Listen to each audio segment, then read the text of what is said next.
Thank you, Seth. Good evening, everybody. It's just after 6:30, and I'd like to call the meeting to order. It is Select Board's meeting, and the agenda is posted. I have acceptance of the agenda. So moved. Second by Ms. Conley. Further discussion, seeing none, all in favor? Aye. It's unanimous. Before we start the meeting, I'd like to read the statement. The Scituate Select Board is committed to providing an environment of respect during meetings. We ask all members to interact in a polite manner, even when there is disagreement. We value the participation of our community and want all participants, including marginalized and minoritized communities, to feel welcome and respected. We ask our committee members and all who participate to commit to these standards to support and respect our community. That being said, we'll move on to walk-ins. Are there any walk-ins this evening? Any? So we'll keep moving to the report of the town administrator. Evening, happy February. Thank you. Start with the water update, 1.75 at the reservoir plus, last week we were +7. Tac factories at +5, last week we were +6. Average daily demand was up last week, 1.194 million gallons a day. It was up from 1.022. Rainfall of the past 7 days was 0.12 inches measured at the plant. People have been asking about the brown water. We want to let people know we are working. We signed a contract with Ty and Bond to do the pilot program for the iron and manganese contactor at the treatment plant. The schedule for that is to have it up and running for the summer, so we are working on that even right now. The bids are also out for the water main project on Route 3A. This is the installation of a raw water main from the reservoir to the site of the new water treatment plant, and also a new replacement water line for the residents on 3A and surrounding neighborhoods. Those bids are due back on February 22nd. Remind people the annual town election is May 20th, 2023. Nomination papers are now available at the town clerk's office for any registered voter interested in running for an elected position. Call the town clerk's office, 781-545-9743. If you're interested in nomination papers, they must be returned to the town clerk with at least 100 signatures of registered voters by 5 p.m. on March 31st. The Pier 44 committee has put up a survey on the town website. This is feedback we received from the survey will help guide the design of the park, which includes demolishing the existing building, replacing with some sort of parkland. It's an online survey. You can find the link again on the town webpage. The survey will be open for the month of February, so if you have a few minutes, please go on, take a look, and take your comments. We did a survey previously asking people, what do you want to do with that property? The overwhelming response was people want to see some sort of park there. And now this survey is a follow-up saying, well, what type of park would you like to see? So if you have a chance, go on there. There'll be 2 public information sessions, both held on March 7th at the library. The first will be at 11 o'clock and the second will be at 7. Please be advised, the Division of Marine Fisheries, the clam flats are still closed. This is due to a overflow from the store in Rockland. We will update you and put it on the website, town clerk's page, or the Division of Marine Fisheries page when those are reopening. The lighthouse, we are moving on with the lighthouse. Filed sub bids are due on the project this Thursday, with full bids due on the 23rd. So filed sub bids if a particular subcategory like electrical or masonry is over $250,000, there are separate bids filed for that. So those are due this Thursday, and then the full bids are due on the 23rd. We have $2 million in Community Preservation Act funds for that. So we're hoping those come in and we'll be able to get the work starting on that. As we've discussed the last couple of weeks, we will be building a new lantern room. We cannot use the old one. It's just too far gone and we'd have to actually replace the whole thing to reuse that. Cole Parkway, we'll start seeing the fencing going up this week. Probably on Thursday, they'll start fencing off the area. Once the fences are up, they'll bring in Jersey barriers to reroute the traffic around those fencing. It's going to be almost identical to the fencing we had when we did the piling project. Starting next week, we should see the equipment coming in, as well as the floats and things. This is the new pier project to replace all the floats at the Cole Parkway Marina. And this is funded through the Waterways Fund, which is money received from boaters and people who use our waterways. This project will be done by the start of voting season in May. Just to update the board, last meeting we talked about, we received a lot of phone calls on the flag at the stadium over at the high school being in disrepair. We did finally get out there last week. Kevin Kelly's got a crane out there. They get out there, took the flag down. The mechanism is broken. It's been removed. We set off the parts for that. When the parts come in, we put the mechanism back in. However, the plan is to keep the flag off the pole until spring sports start, just to save it from the wear and tear of the winter. So we'll get a new flag. We're pricing those out now. It's gonna be a nylon flag instead of the heavy cloth flag, which they're telling us is just too heavy for the mechanism that we have here. So that's good that we got it down. We are working. We'll have it back up for spring sports. As the last reminder people are gonna get, so pay attention. Beach stickers go on sale next Monday, the 13th at 8:30 in the morning. Non-resident beach stickers are for sale online only. They go on sale at 8:30. Last year they were sold out at 8:37. So you have 7 minutes to get your non-resident beach stickers. Also, Hummerock only non-resident stickers will also be only online sales only. 8:30, get ready. Non-resident stickers, $300. Non-resident Hummerock only is $100, and resident beach stickers are $35. And then finally, a sad note for us, but a happy one for her, Maura Glancy, our fabulous recreation director, has announced she'll be retiring at the end of the month. We can have her in our next meeting. We have a schedule to come in. Maura's done a great job for the town. We're gonna miss her. We'll have a chance to thank her before she goes, but if anybody sees her, please thank Maura for all the hard work she's done and wish her well in her retirement. That's what I have this evening. Thanks, Jim. Any questions for Jim? Just one quick one. Update on the Mordecai Lincoln auction? We received no bids on the, people to go in and do the interior, so I just need some time to sit down with Nancy. We can now pick someone. One of the gentlemen who actually bid on it, his recommendation, who came to the pre-bid meeting, his recommendation was to just have a sale, because what they're worth is what they're worth. Take time to try to figure out what everything's worth, and then go to a sale. It's gonna take too much time and too much effort. You're better off just advertising and having a sale, and what you get for it is what you get for it. So Nancy and I have to take some time to start and talk about that, but we are planning on getting that going. Probably for the warm weather, because I would think it'd have to be outside, but we wanna get something in place to get that stuff, get cleaned out of the house. To clarify, this is for the contents. Yeah. This is not for the house or the houses or the mill. The contents of the house and the contents This of is for the mill. contents, folks. So anyone who thinks they're gonna go steal the Mordecai Lincoln property, it's not gonna happen. That's not a conversation. Very good point. Just in case. All right, if there's no questions, we'll go on to the first topic, discussion vote, acceptance of donations. Who's gonna do the first one? I don't see in here, it's a trophy case and tournament trophies for Widows Walk. One of their committees has voted that, so they can put a trophy case up in the clubhouse. Do you have a value on that? Hasn't given it to me yet.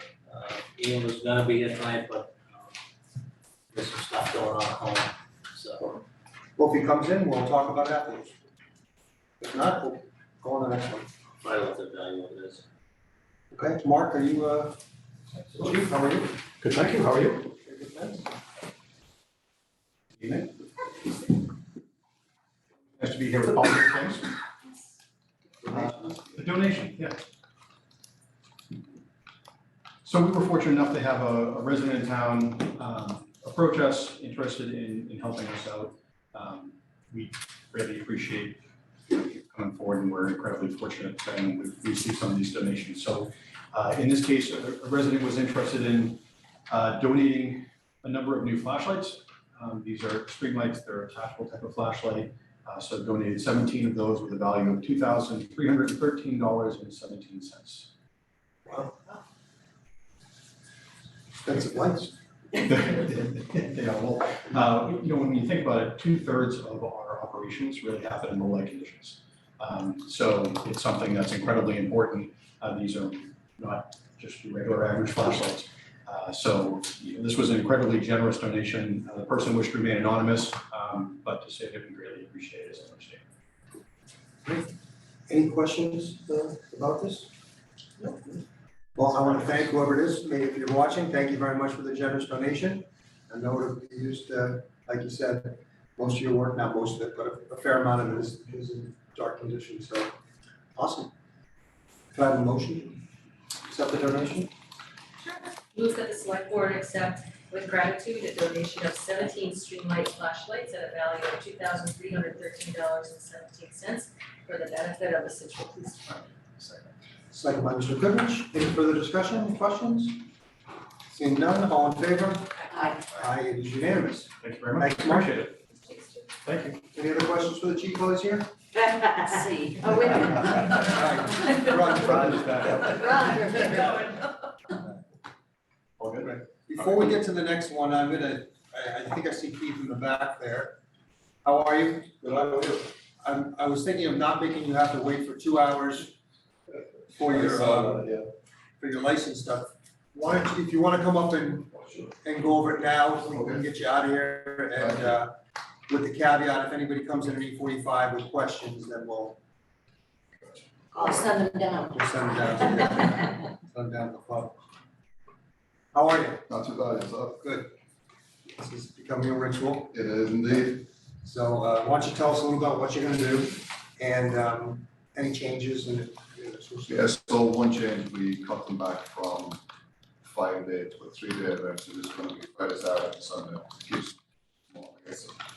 We went up to the big last year, which was a success, but it was just a little too much for us.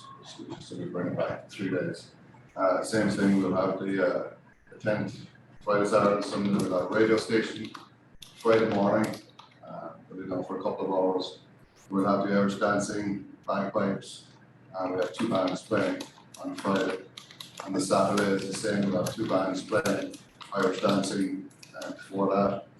And we have the Cushing School. What we're gonna do it on a Sunday, we have the Scituate parade as well. So like, can we do it on a Saturday instead of a Sunday? So kind of like push on, or start time till 1 o'clock on Saturday. That was okay. And Sunday will be the same, we have 1 o'clock start and Irish dancing and a band on a Sunday, which will wrap up earlier than the other nights. So is the dancing under the tent? It is, they're all dancing with me the time of day. Were there any issues last year? No issues at all, we're lucky. Any questions? One resident that reached out about that, and how much we appreciate it, loved us, so I don't have any negative, anything, yeah, details, sorry. So, that's the feedback that I received. Oh, very good. Great. Yeah, I think it's great. I think, you've got a great group of local, neighbors there that come and participate. It's wonderful. Any questions from the audience? Seeing none, can I have a couple of motions?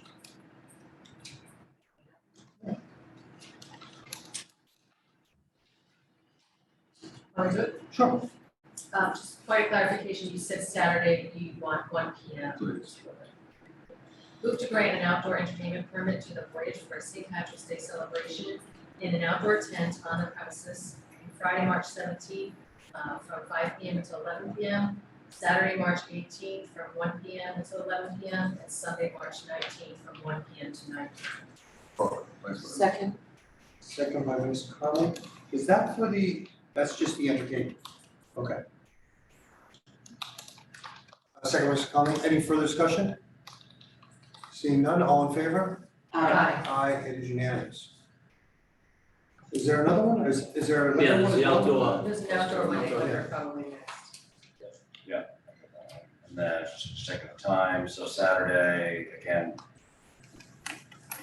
So the first one was for the tent and the entertainment outside. This one is now to serve alcohol. so move that the select board approve a 1-day wine and malt license to the Voyage Restaurant for St. Patrick's Day celebration in the outdoor tent on their premises for Friday, March 17th, 2023, from 5 p.m. until 11 p.m. Saturday, March 18th, from 1 p.m. until 11 p.m. and Sunday, March 20th, 2023, from 1 p.m. to 9 p.m. Second by Ms. Curran. Further discussion? Seeing none, all in favor? Aye. It is unanimous. Great. Thanks very much. Thank you. Very appreciate it, thank you. See that? I'm sure we'll see you down there. Have a good night. All right. So now we'll get back to our schedule. The next is a presentation, design engineer of North Scituate Beach Nourishment, Corey. How are you? And you have the presentation marked up? Hopefully, a little luck will get this going. Okay, so last month when we awarded the contract to Sustainable Coastal Solutions for final design and engineering of the North Scituate Beach Nourishment Project, you had indicated that you would like some more information about the material that was going to be placed and the gradation of the material that's being planned for the beach. This is John Ramsey from Sustainable Coastal Solutions. He came in to describe what material is there, what material is going to be placed there. Do you have it up? It's not letting me show it right now. John, push that green button at the bottom, right? Yep. Correct. Good. Correct. And Hang then, on. So you green see- button's pressed, okay. and then I want to share my entire screen, and the share button is whited out.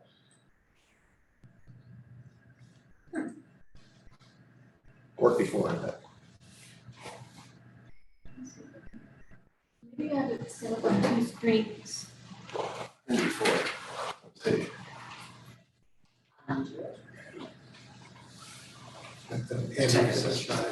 Yeah, it worked 5 minutes ago. I want to show the entire screen, so I can do the rather than video.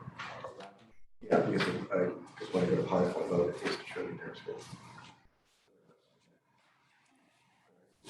Did it work for you? I need a, yeah. Okay.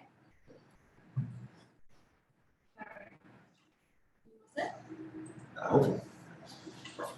Okay, good, all right, sorry. Technical difficulties.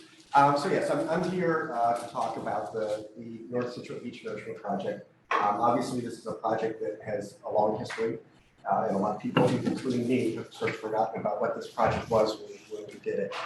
So this is something we permitted back in 2016, and now recently the state has, through the seasonal grant program, has actually, the Coastal Zone Resilience Grant Program has given the town $2 million. The town has done some in-kind match as well as cash match to keep the project moving forward. So, and I'll go through what the full project was, but this is kind of, again, we think it's partway to where we need to be. But this is, again, most of the money is coming from the state through a grant that was applied for back in May. So I just quickly, I wanted to make sure everybody understands why we're doing this, and I can keep this in mind. Everybody wants the Bahamian beach and the lovely white sand. This is really a coastal resilience project, and really what this comes down to is we want to make sure we're reducing the waves that are attacking the seawall. We want to raise the beach elevation up and make sure that the seawall is not getting undermined. I mean, you guys are going through the process right now of actually getting FEMA money to do the seawall a little bit further north, so you're aware that all this comes together. If we can raise the beach up, continue the sediment transport that has been sort of robbed from the whole system because of all the seawalls that have been built over the last century or so, we have a better system that will require less maintenance in the future. So you can't think of this as a one and done kind of thing. It's really part of a whole system that's working together. And just sort of here's kind of a laundry list of the things you're going to get out of this.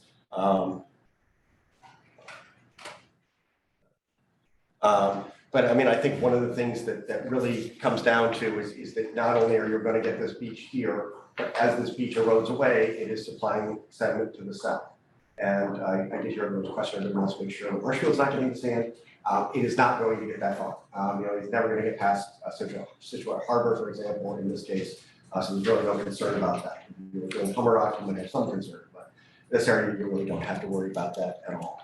But I think a lot of this comes down to a safety issue. You want to make sure you're maintaining emergency access during storms.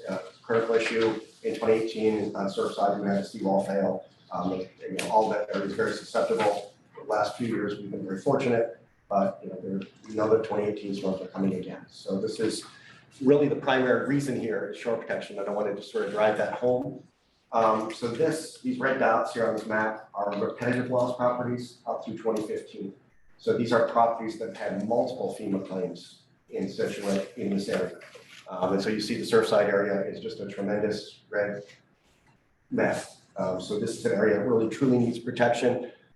You've had over $10 million from 1978 to 2015. I don't have the numbers for 2018, but I'm sure the numbers for 2018 were pretty significant as well. But again, that whole area floods, and we want to make sure that we're doing the best thing we can as far as trying to hold back those floodwaters and allow an emergency egress, and also protect the infrastructure. And again, this is all that damage, but this is just to people who have reported FEMA losses. This does not include anything the town spent themselves or repairs to infrastructure, et cetera.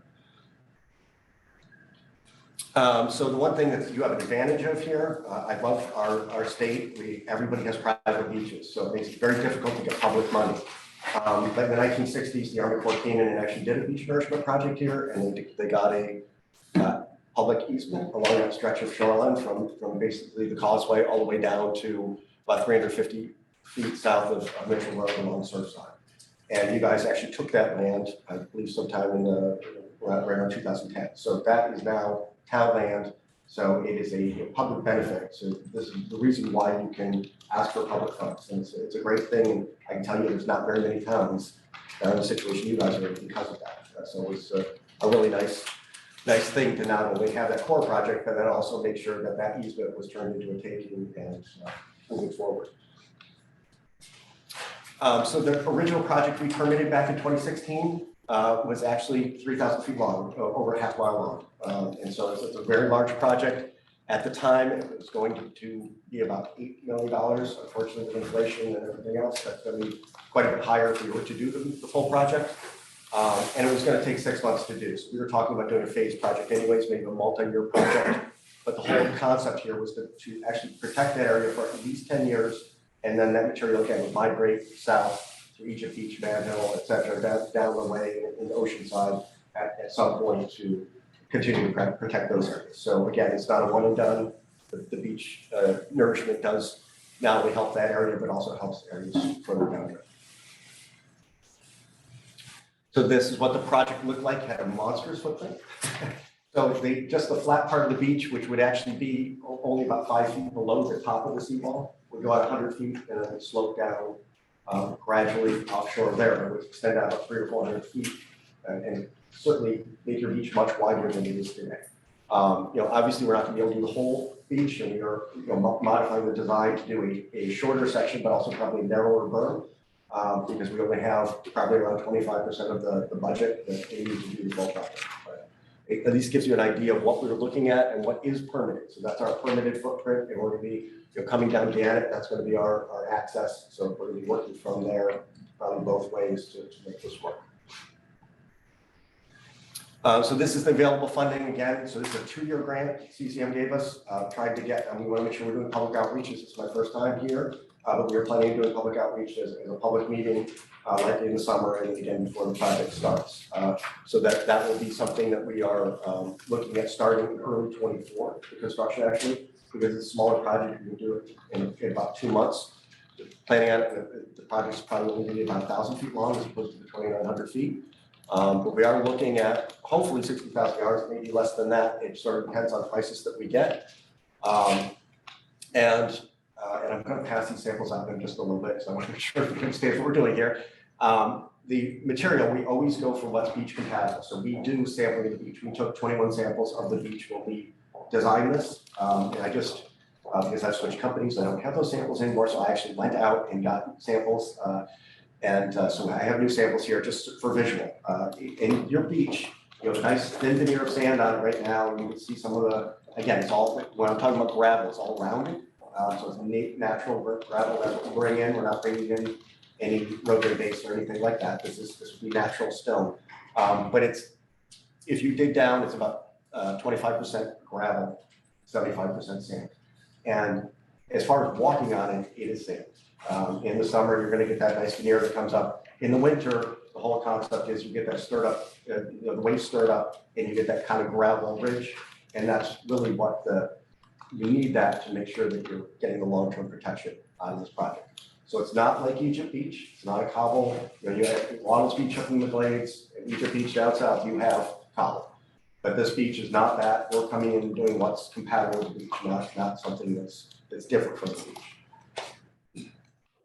Apologize, I have cold, so if I. So one thing I did want to point out, and if this goes to expectations, so myself as a designer, so a lot of people just use convenient dredging to place sediment on a down-drift beach, and okay, we got that. But that's not a design beach nourishment. I'm a coastal engineer. We design this for shore protection, and so we look at the longevity or how this is going to work. So there's a kind of a rule of thumb. If you have a beach nourishment, that if I double the length of that, it's going to last about 4 times as long. So part of the problem with doing small, partial project is we lose design life, and that's at the end. I'll sort of talk about maybe thinking about continuing this, going for another grant to try to keep expanding this as you're moving along. But if we look at, if we double the length, basically, if we, again, this is not this project, but it's just an example. If I did 1,000-foot nourishment, I would get a 3-year design life, and that's kind of when I get down to like about 30% of the fill left. That's what I want to think about coming back and putting more material on. And if I had a double length, 2,000 feet in this case, I have a 12-year design life. It's just kind of a rule of thumb. Double the length, you quadruple the longevity. So when people are looking at this, there's going to be some expectations, and I just want to make sure everybody understands that. I'll go into that a little bit more. I'm not going to go over this slide other than to tell you that we have gone through permitting. There's a lot of compliance issues we deal with, air quality, noise, traffic, et cetera, fisheries, all those concerns. Those have all been addressed through permitting. But on the right side of the slide, I just want to give you an idea. This is what it looks like a construction project when we're doing it. This is beach nourishment at Winthrop Beach. If you're familiar with it, it's a trucked-in project like this one would be. So when you're putting it out there, it's you're dumping sand and you're spreading it, and then when you finally spread it, and the waves will rework it, and it will look like the beach does today. But during the construction, it's going to look a little bit like this. The sand will be clean, so it's not going to create a turbidity plume. That's part of what we put in the specifications. So it's not. This unfortunately came from. August, I guess. Yeah, so the old great roadway embankment. So this was not clean material, but just so you're aware, the material we're specifying will be clean.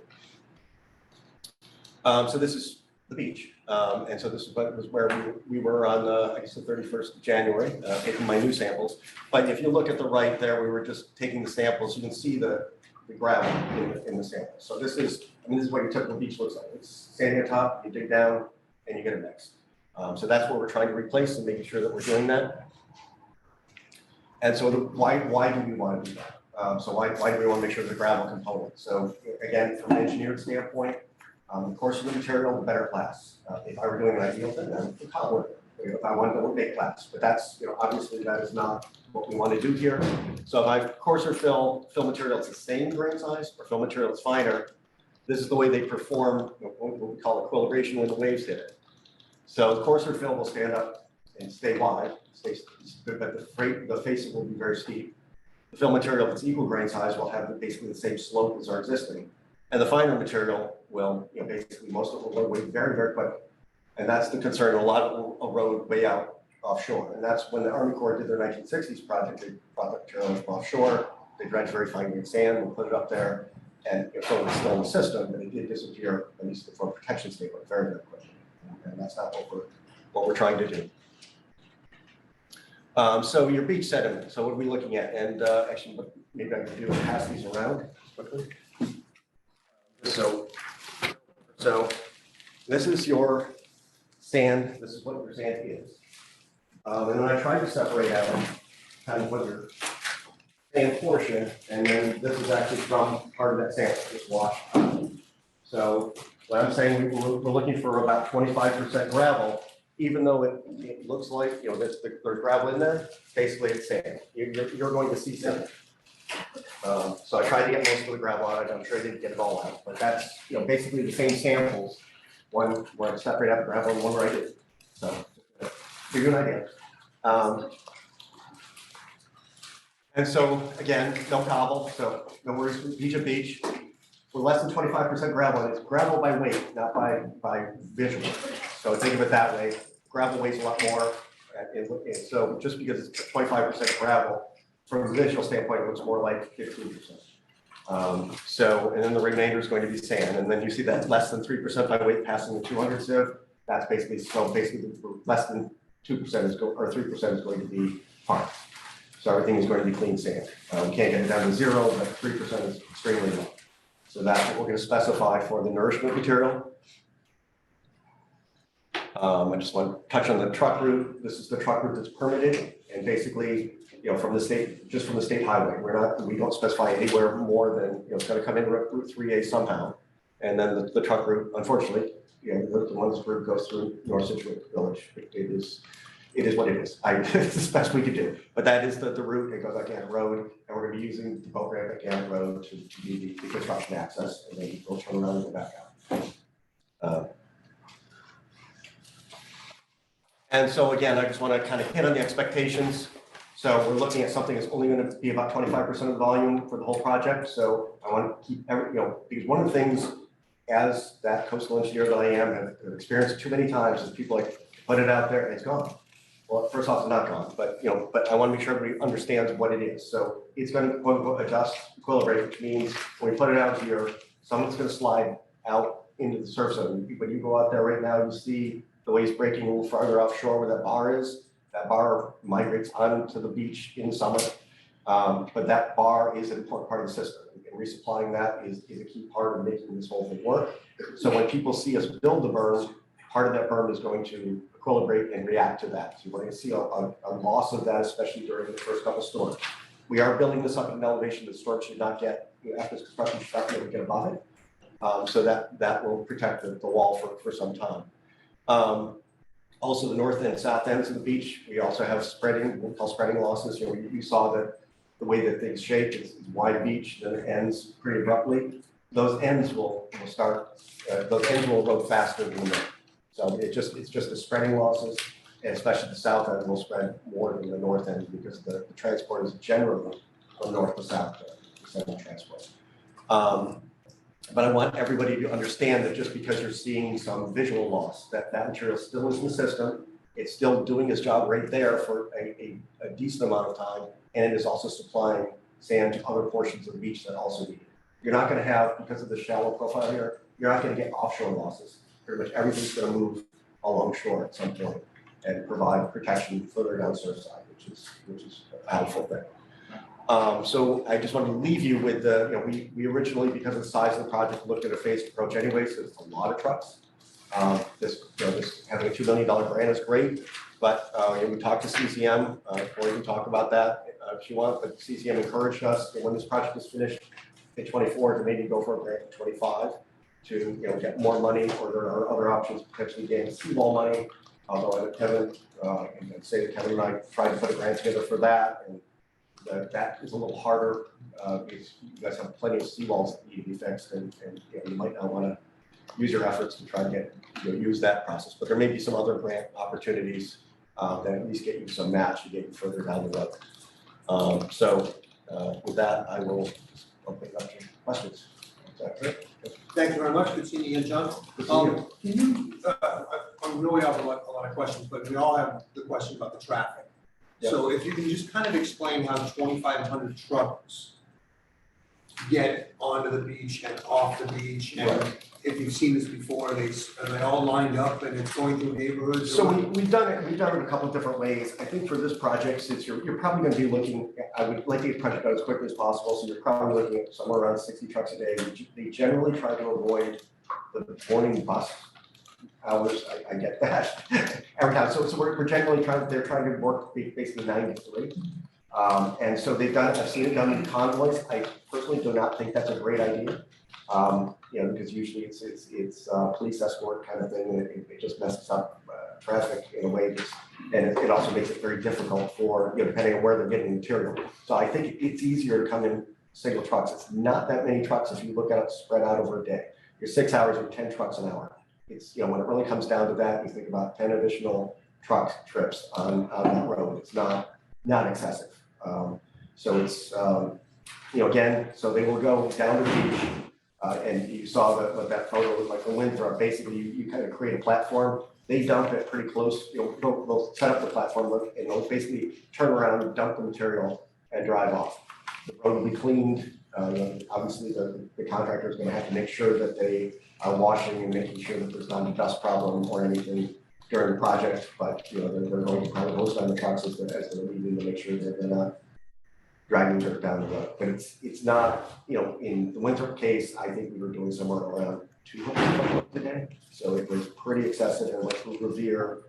And, they had trucks flip over on one of the rotaries. It was not, not the prettiest thing. But they had state police escorts, so they were driving it irretrievably.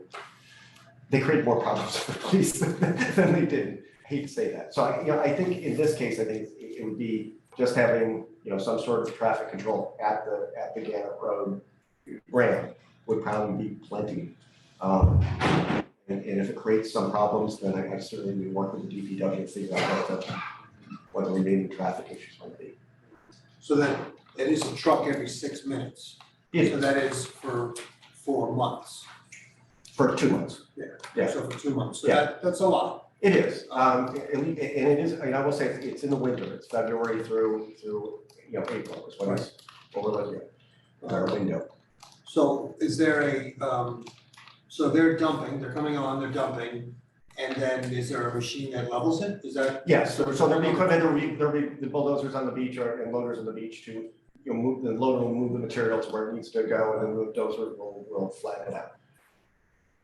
So do you know if I guess that's one of the details that we're gonna need to know, are there gonna be 30 trucks lined up there waiting for their turn to get on there? That's what I'm trying to avoid. Yeah. And so and that's why I'm suggesting not doing convoys, because that's what you see. And the one thing I will say is once you've created some of the beach, now you no longer have to worry about that because the trucks could be out on the beach waiting. So it's not a problem that they're not climbing up any intersection or road, they're actually out on the beach.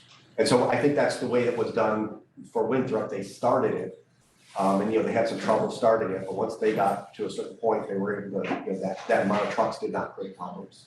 Yeah, there's just not a lot of, Winthrop's a larger beach, this is smaller, condensed, and a short run to get there, so. Interesting. All right, I'll open it up to you guys then.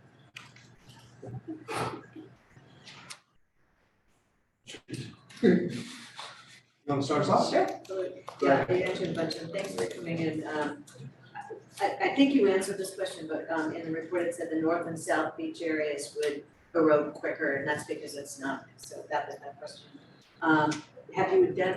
Is the design phase to figure out where the 25% goes right now? That, one of the things we have to do as part of this is actually figure that out. So I just got under contract, and now it's kind of a game, because one of the things we're running into, might as well be upfront with you guys, we're doing the project in Plymouth right now for Plymouth Long Beach, and the prices came in tremendously higher than I've seen it. Now, that's a much more complicated project, it's double handled, and you have to drive it out on Long Beach with off-road trucks, that kind of thing. It's much more time consuming, but still, so we're kind of evaluating those bids, and they're starting to construct now. So, they did have enough money to do it. I just, one of the things, I have to see how much material we truly think we're gonna get, talk to some bidders, talk to our suppliers, and then optimize what the one thing I will say is, since we're coming in, it's going to be centered one way or the other on there. Whether we do more to the south or more to the north, I'm not sure, but that's, give you an idea, that will be the focus. So once that's finalized, that leads me to the next question, so just trying to visualize that. The outreach you mentioned that is gonna happen with the community, what kind of, do you have an idea of what that plan is? We just posted meeting and invite people, I don't think that's enough, so. Okay, and I'm certainly working with Corey to try to figure out exactly how we do that, make sure the outreach is done well.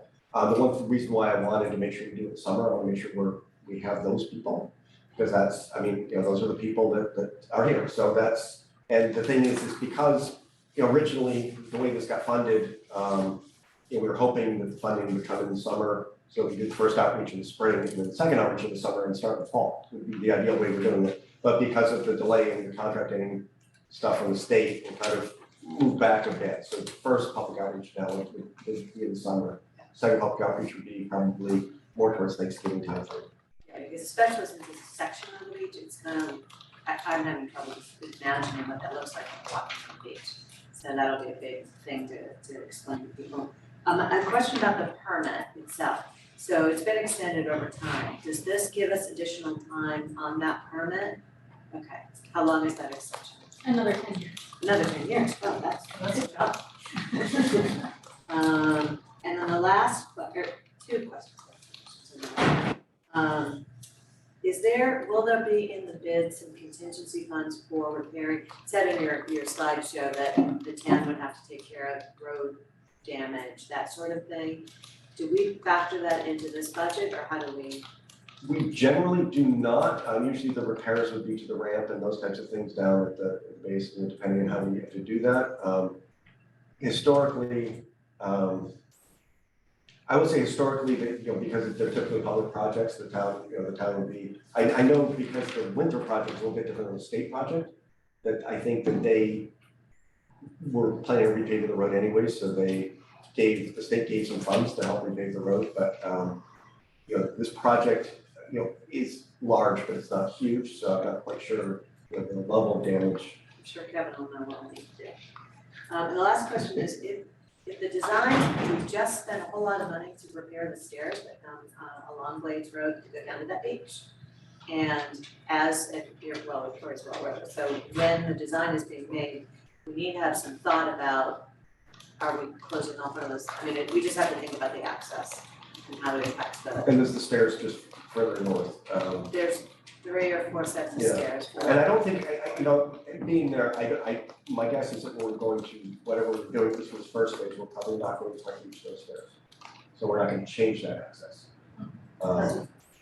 But that remains to be seen. And if it does, the only thing you do is you bury the bottom of the stairs and your access is still okay. Probably, okay, Yeah. just you have to be mindful about that access if it's, okay, that's all I had, so.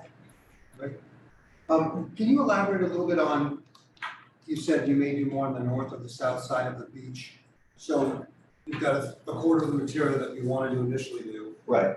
So you're not gonna skim the whole thing, like how much more beach are we gonna get? When we first talked about this 10 years ago, Tremendous. you know, it was gonna bring it up to like 2 feet below the top of the wall. Right, and so what I'm doing as an engineer, I would look at doing the elevation that I want. And I may not do as wide as I'd like to do, but I wanna make sure I get that elevation up. So instead of a 100-foot wide berm, I'm in a 50-foot berm, and then sloping down from there, it will just be a shorter distance that we can cover. But I'm not going to skimp on the elevation.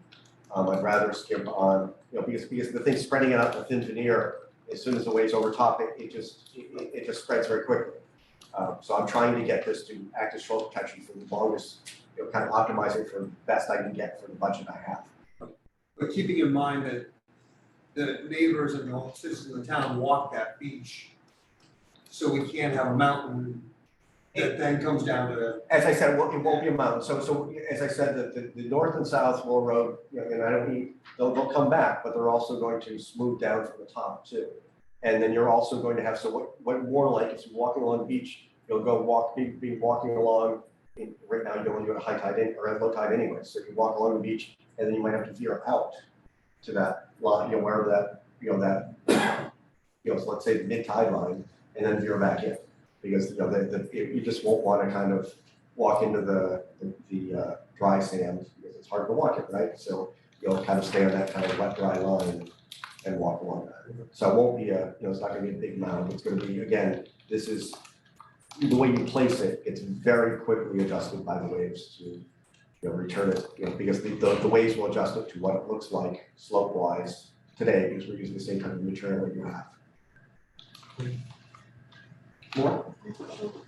Thank you. John, at what point should we start the process to reapply, because I get concerned that we're doing 1,000 feet in a year and then, you know, we're waiting another 8 years to do the next 1,000 feet, because then this 1,000 feet is washed away, so I feel like we're. So, and we talked about that in a phone call that we had just had with CCM, and they're basically saying that, you know, it's basically the 2025 grant cycle, you'd have to wait for them, because this is the 23-24, we have a 2-year grant here. Okay. So it'd be a 25 grant, but that's that grant. There may be something else. I will say that I'm not saying this is not eligible for FEMA funding, but that's really hard to get.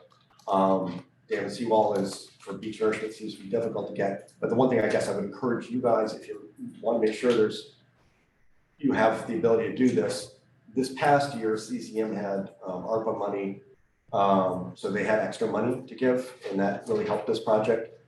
I would encourage you guys to work with your legislative people to try to make sure that CCM keeps up the level of funding so that when you do, there's opportunities that come up, especially for these construction projects, they limited it to 2 million.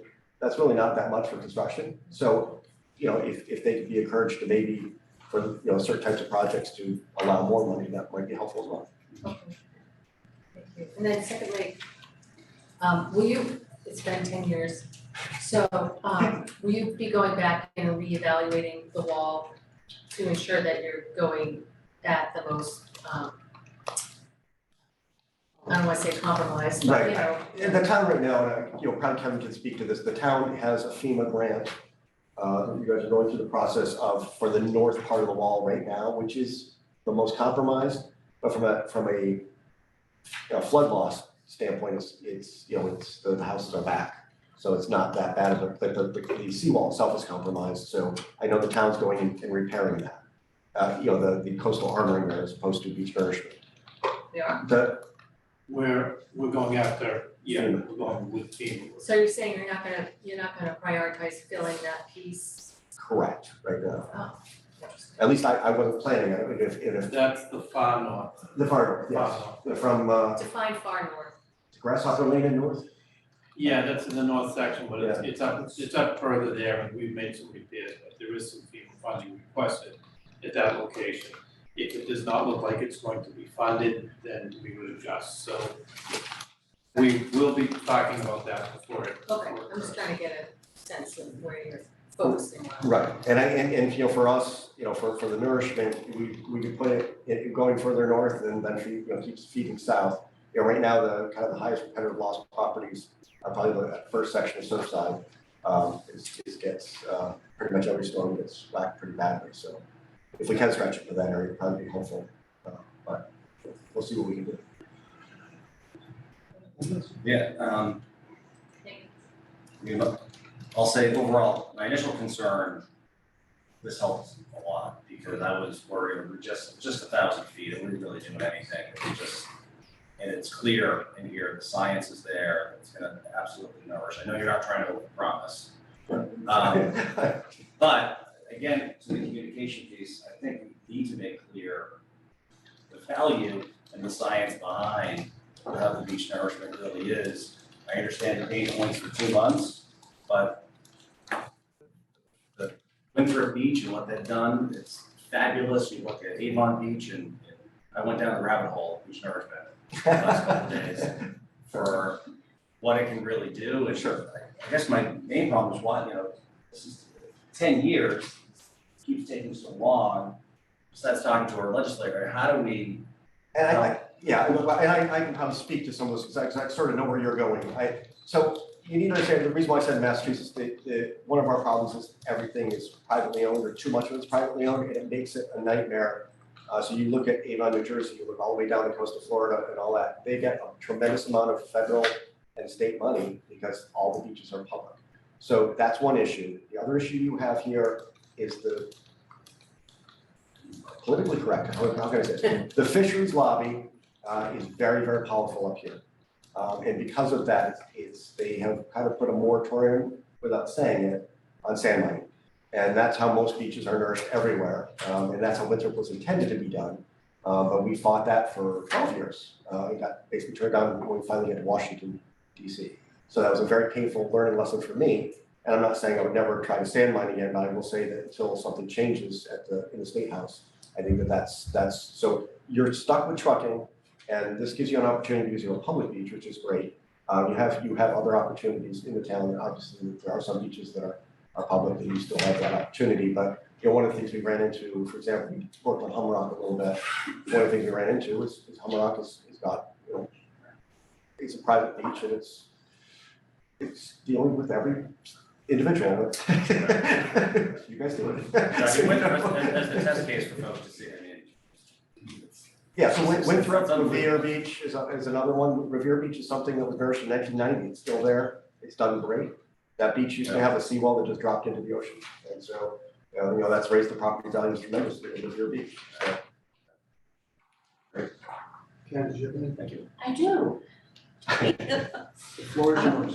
Thank you. I think I'd like to know, is it possible to do some sort of computer animation to show people? Because I'm frankly having a hard time understanding, What it's gonna look like. yeah, what it's Okay. gonna look like. And I can try to do that, I gotta step through something, I mean, so we did computer modeling to look at performance and nourishment, and I can probably put something together, maybe more of a kind of step through graphic that just shows you how this beach would perform. It's hard to, and I can show, and I can actually get you some more visuals of beaches that have been nourished, so you can see what they look like pre and post, and that might help people understand. Yeah, I think for the public communication part of it, for sure, and just for my brain, so I can understand it. I completely understand. And it just sounded to me as though when we're talking about north, the FEMA, is that north of Bailey's Causeway, No. Kevin? So it's north where the pocket park was, so if that's the northern part, just by what you said to us, it sounds to me as though it'd be logical to start there because the sand's gonna migrate down. It would be, it's from an access standpoint, we do have some access up there, but again, I mean, the logical access at least is Gannett, and if we're doing this in phases, we certainly march that way. But, again, ideally, again, working in I would like to see the FEMA work gets done, and it's nothing wrong with adding this in front of the FEMA work. Right. But it would be nice to have that repair done rather than having to take out to redo the seawall or whatever. Well, the other thing is, I guess I'd like people to know that this is more about preserving not the beach so much as the property that is Correct. behind the beach. Yes, Because we can just let it go and let it go and let it go and let it go. And eventually Glades Road will wash away and, so I just feel as though that's an important thing for people to know, that it sounds a little bit like it's a nice to have, but I think it's more than that, and I think if people look at the walls down there and they'll see how they're just getting undermined all the time, so.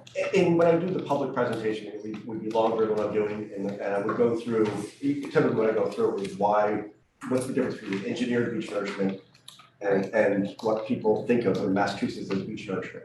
I'm a coastal engineer, but I do work in Florida because there's more work in Florida than there's up here doing what I do. So we are just not a state that does, headquartered here, we're not a state that does a lot of this kind of thing. And finally, just a question as to, do we know that there's actual material? I mean, I know we can get this stuff. We all know we can get this stuff, this finer stuff. Sand is cheaper, believe it or not, sand is easier and cheaper. This rounded gravel is actually the more expensive aspect of the project. And to be honest with you, rounded gravel is more expensive than rounded cobble. So because they, for whatever reason, landscapers like that stuff. But we know we're gonna be able to get this because I believe we're supposed to get something from New Hampshire at one Right point. now, Duxbury's taking some from Duxbury on a site in Duxbury. And talking to Jason from CCM behind me, he was also saying there's some sources in Plymouth right now that potentially could be available for this. So if they come up in our favor, that would save a lot of money in trucking, hopefully, because Right. last time when we did the berm, we would take it from like Ossipee to New Hampshire. It was a 2 or 3 hour truck drive down. Right, and I think there's material more in Plymouth, but also Carver. Makepeace is a big land developer now, and they do a lot of excavation and they screen their stuff out. And a lot of the screening that they do ends up with rounded, outwash material like this. So it's all glacial outwash, which is what your beaches are here. Great, thank you. 3 quick points. We have to make sure the rock size is, I saw it said 3 inches. Yeah. That's gotta be the maximum size. We have an issue with the other project that we had where the rock sizes were larger than that.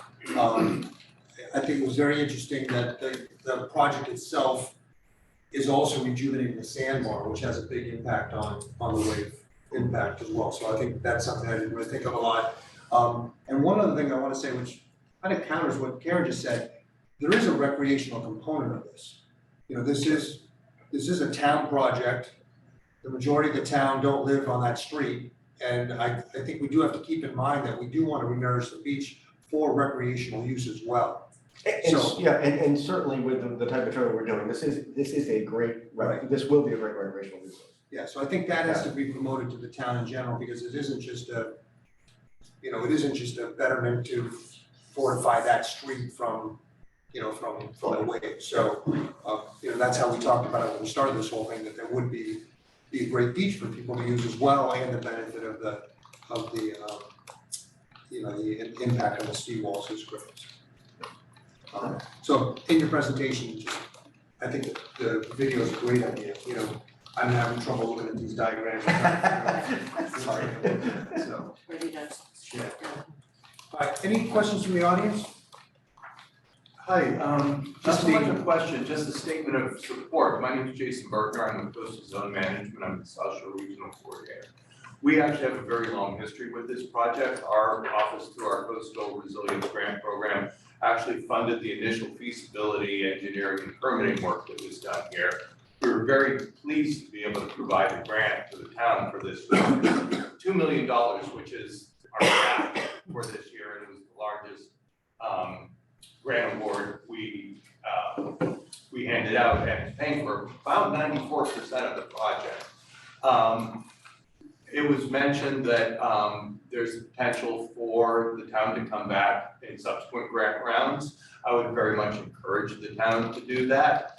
There are numerous cases of people coming back for successive grant rounds. The Duxbury Beach Reservation is one example. Several years ago, we provided them a grant of about $1.4 million to do about 74,000 cubic yards of material for a dune nourishment project. And that actually came in through Gurnett Road. So, and from a traffic management perspective, that was something that was very feasible to do. We're currently giving the Duxbury Beach Reservation currently has a grant award from our office for this year for $1.8 million to do beach nourishment. And the town of Plymouth, as John had mentioned, is doing a beach nourishment project down in Plymouth Long Beach, approximately a similar volume, but for a same grant award amount, roughly speaking. So I would encourage the town to consider coming in for additional grant funding for implementation, because our office does do a lot of funding and feasibility and design and permitting, but the reason we do that is to help get projects to construction. So once they are in that mode, we very much want to be supportive of them. Great. I can't thank you enough. Without your support and without your expertise, we wouldn't be doing this right now. So We do it very much as a partnership. we appreciate that. Thank you very much. Thanks for coming. If there's no further questions, then I guess the next step will be, did you have something? I just say one more thing, that John's excellent with our residents and with information. He worked tirelessly on the Hummer Rock project 8 years ago that was not successful due to it being privately held. So I have all the confidence that John will do a great job with Corey to help educate. And I know any of us will want to be there as well, because it's going to be a sensitive topic, because people love that beach. So we'll all be there to help move this forward. So the next steps will be you start getting the educational component, and then Corey, you'll just feed us as project design work and decisions get made, get decided. Awesome. Great, thank you both for coming in. And thank you for coming in. Thank you. And you get to stay.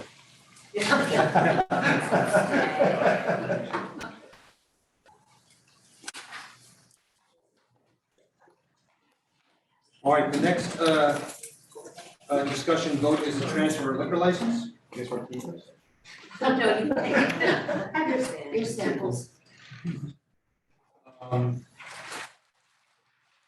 So this is the Parker Tavern to Wedgwood Beverage, doing business as Barker House by Wedgwood Weddings. Attorney Andrew Upton. How are you? Hi, good evening, Mr. Chairman, members of the board. Thanks for coming in. Andrew Upton, from Upton, Connell, and Devlin for the applicant. With me is John Rowan, the General Manager for Wedgewood Weddings, and Andrew Douglas, proposed manager of record. If it pleases the board, I can give a brief overview of the application, and then we're glad to drill down into any more details, answer questions, however you prefer. That'd be great. Thank you. As I said, Andrew is the proposed manager of record, long history in the hospitality industry.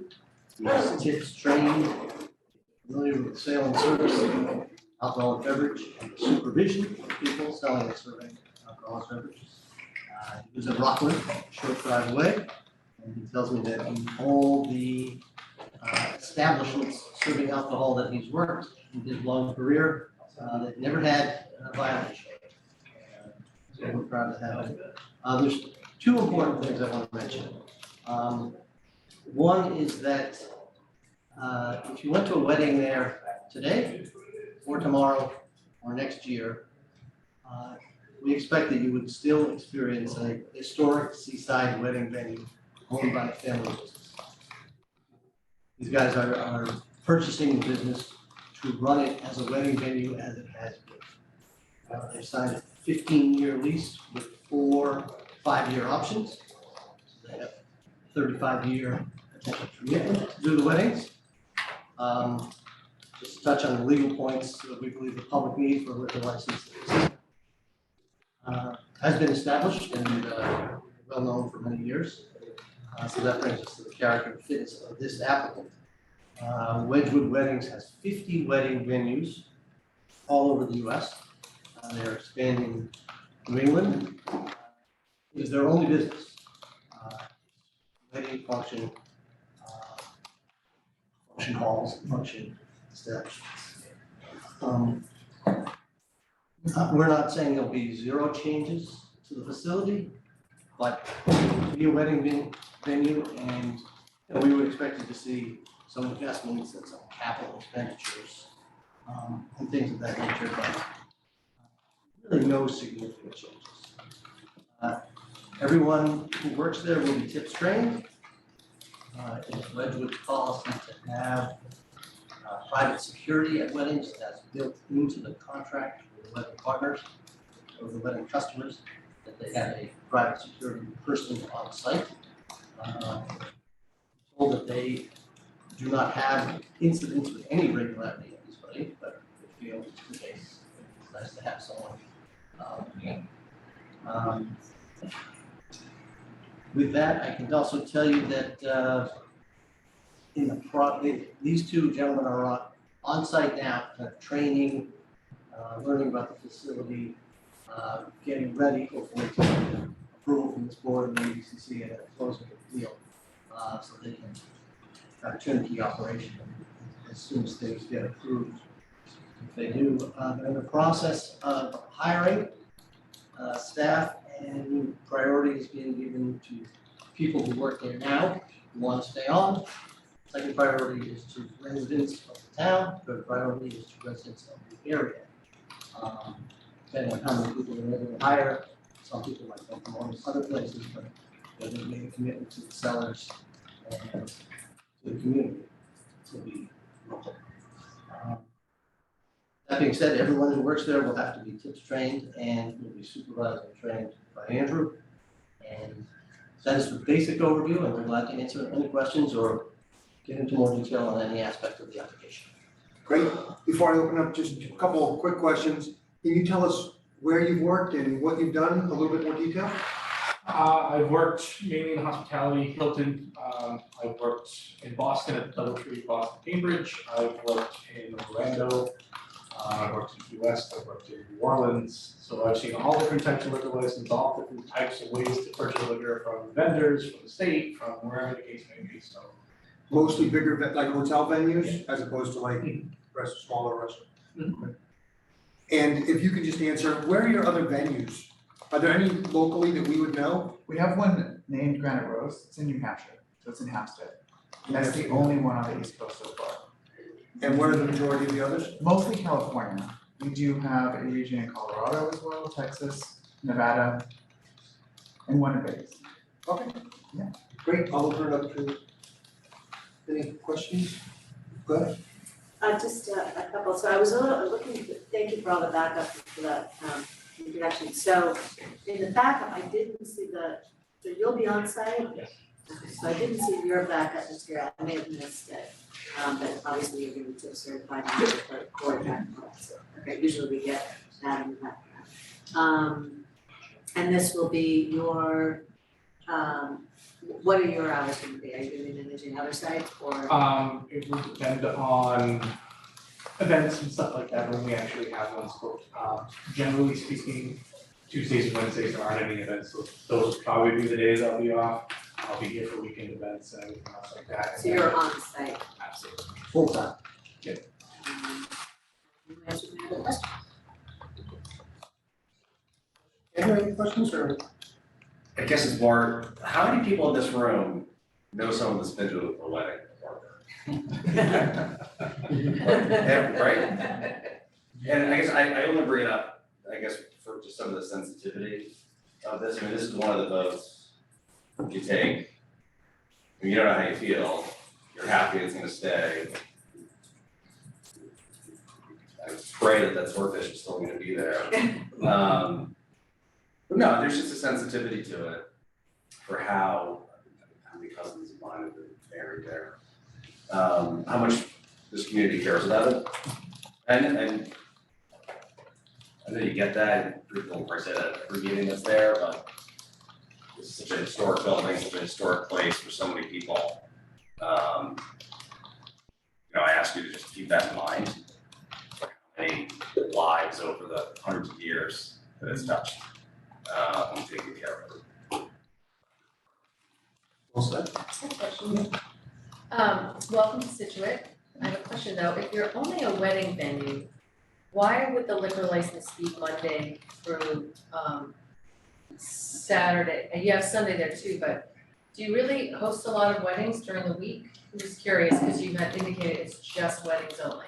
We did discuss this just today. Yeah, so I would say probably post-pandemic, we've looked at a lot of different ways for people to do get-togethers and events and stuff like that. And some people have certain budgets, and we offer 7 days a week. We will offer every single day. Some people we look at and say, hey, Thursday, you create a long weekend that way. People flying in Tuesday, Wednesday, it's cheaper. It helps us work it out for them. Same thing with Monday on the back end. You're creating a long weekend for somebody. So you do see a trend in, okay, I'm just curious, why it's. Trust me, when I first came on and I saw how many Mondays and Thursdays were, I was shocked. But there's a market. Okay, because it is just weddings, right? Social events. We can be social events. Oh, okay, okay. Thank you. I guess in the wedding industry, that also includes showers, it includes bridal parties, it includes the night before the wedding, the rehearsal dinner. I mean, these weddings are going on for days and days and days. So, welcome to Scituate. I hope you are a good member of the community. We're very friendly with each other here and, like to think we can work with you. Everybody knows I grew up in April, so I did grow up in Massachusetts. So it's still East Coast, right? Yes, it's still, to that, I don't want to lose any of the history. I will never forget that stuff or forget that we're gonna keep a lot of that as part of the mystique of today. Well, all I can say is when they took the tuna sandwich off the menu down at Mill Wharf, there was mutiny. And they had to bring back the nachos, so. Did you have anything? Yeah, so I'll just wrap it up with, welcome to town. Again, it's a landmark. I see the previous owners in the back, Becky and George, they've done a fabulous job. They're so generous in the community and so active in the community, and, it's a great community to be involved in, and we hope you do the same. We're glad it's staying the venue that it is. And, like Andrew said, we've all been to weddings there, and I'm sure we're all gonna go to more there, so we're happy that the venue's gonna stay the way it is. We do, just to reiterate one thing, we do take the liquor policy very, very seriously. It's kind of a different venue with weddings than a local bar or something like that, but, we like the fact that you have that great track record. Please keep it there. If you violate it, then there, guidelines that penalized pretty severely, so, just to get that. Other than that, can I have a motion? Is there any questions or comments from the audience?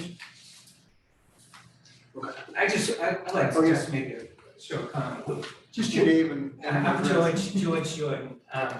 We have, just so everyone that's listening, it's not just gonna be weddings, gardens, stand. We provided all the contact information for the charitable things we've done for town events and everything else. So we would anticipate that that's going to continue. And thank you, George, and thank you both of you for everything that you've done for the community and the great party that we had there about a month or so ago. You've been very, very generous, and I'm gonna miss you guys a lot. A motion? Okay? Move to approve the transfer of the annual on-premise section 12 restaurant/all alcoholic beverages license at 21 Barker Road, Scituate, Mass. The transfer is from Milby Inc., doing business at the Barker Tavern, to Wedgwood Beverage Inc., doing business as the Barker House by Wedgwood Weddings, for an annual Chapter 12 general on-premise all alcohol beverage license. The premises is 5,497 square feet with 428 seats on 2 floors as follows. First floor, A, Williams Room, 3,082 square feet, 200 seats. B, Harbor View Room, 224 square feet, 28 seats. Garden View Room, 247 square feet, 32 seats. Main Dining Room, 832 square feet, 108 seats. Buffet Room, 936 square feet, 30 seats. Pub, which we will miss, 176 square feet, 30 seats. Second floor, G Dining Room, 15 seats. There are 2 entrances and 7 exits. Hours of operation for liquor sales are Monday to Sunday, 11 a.m. to 1 a.m., contingent upon ABCC approval. Second by Ms. Canfield. Further discussion? Seeing none, all in favor? Aye. Aye, it is unanimous. Is there a second motion, or is that? There is entertainment. Yes, probably. Move to approve a new common particular license for Wedgwood Beverage Inc., doing business as Barker House by Wedgwood Weddings, contingent upon Board of Health approval within the hours of operation, Monday through Sunday, 11 a.m. to 1 a.m. Further move to approve a new entertainment license for Wedgwood Beverage Inc., doing business as Barker House by Wedgwood Weddings for a DJ small string acoustic quartet or band within the hours of operation Monday through Sunday, 11 a.m. to 12 p.m. Second. 12 a.m. No, Same there. till midnight. I know.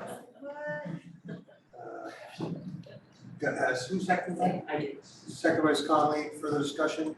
So, Michelle, are those hours, what were the hours prior for entertainment? I believe they were the same. Were they the same? Were they the same, so midnight? Great. All right, seeing no further discussion, all in favor? Aye. Aye, it is unanimous.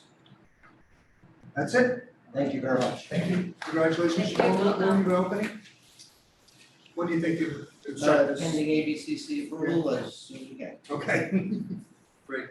And we can book the Thank you. outdoor party at the election. Yeah, there you go. Thank you, welcome to Ms. McConnell.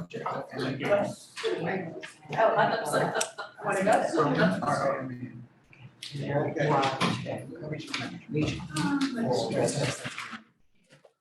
Next item for discussion is the school, Central Public School budget.